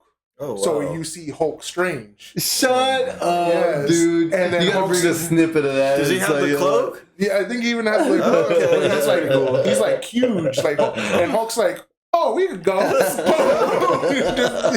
So he can fight. Not only see, he can fight astral forms. Yeah. Oh wow. Oh shit. That's not. He thought it was a good idea. Yeah, he's like, "I got this. I don't even have to physically be there." That's why Hulk said, "Get back in your mind and show me where you are." Now I want to know if his physical form felt that pain. Like, I mean, technically, because it's in his head. Oh, geez. Oh, that's even worse. That's freaking insane. I would love that, dude. Like again, they have it all. They have it. They have the blueprint, and we talk about it. They stray so far from the blueprint when they should just touch it, just touch it enough. You know what I mean? Like just enough for you to make your own spin on things, but you have the source to give you what we need. You know what I mean? Like exactly. So, but guys, it's coming to an end. We have other obligations and things to do. But I am so thankful for my guests coming in, and we definitely dive deep into all things Marvel and just learned a lot about his show. Again, guys, Nobody Asked But NAB 408. The link is in the comments. Go check it out. Great show. Inspiration to all kinds of movies, not just Marvel, DC, and anime like ourselves. But you need some of that, though. Yeah. Sometimes you need a little bit of that. It's the newer culture. You know, like you said, you're the older culture. I'm the old senior.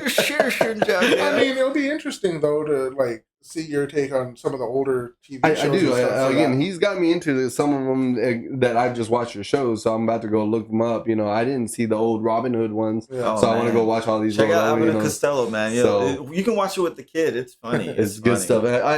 Don't they are the last little segue. That's the one with the third base, right? Who's on first? Yeah, exactly. So, all right, for sure. But check out his Check out his show, guys. Wonderful show. Again, thank y'all for tuning in this week. I hope y'all enjoyed it, and then look for this video soon. I'm not gonna let this one take off. I'm gonna put this one immediately on YouTube. That way y'all can enjoy it. So thank y'all, guys. Y'all have a good weekend. Be safe. Have a good one.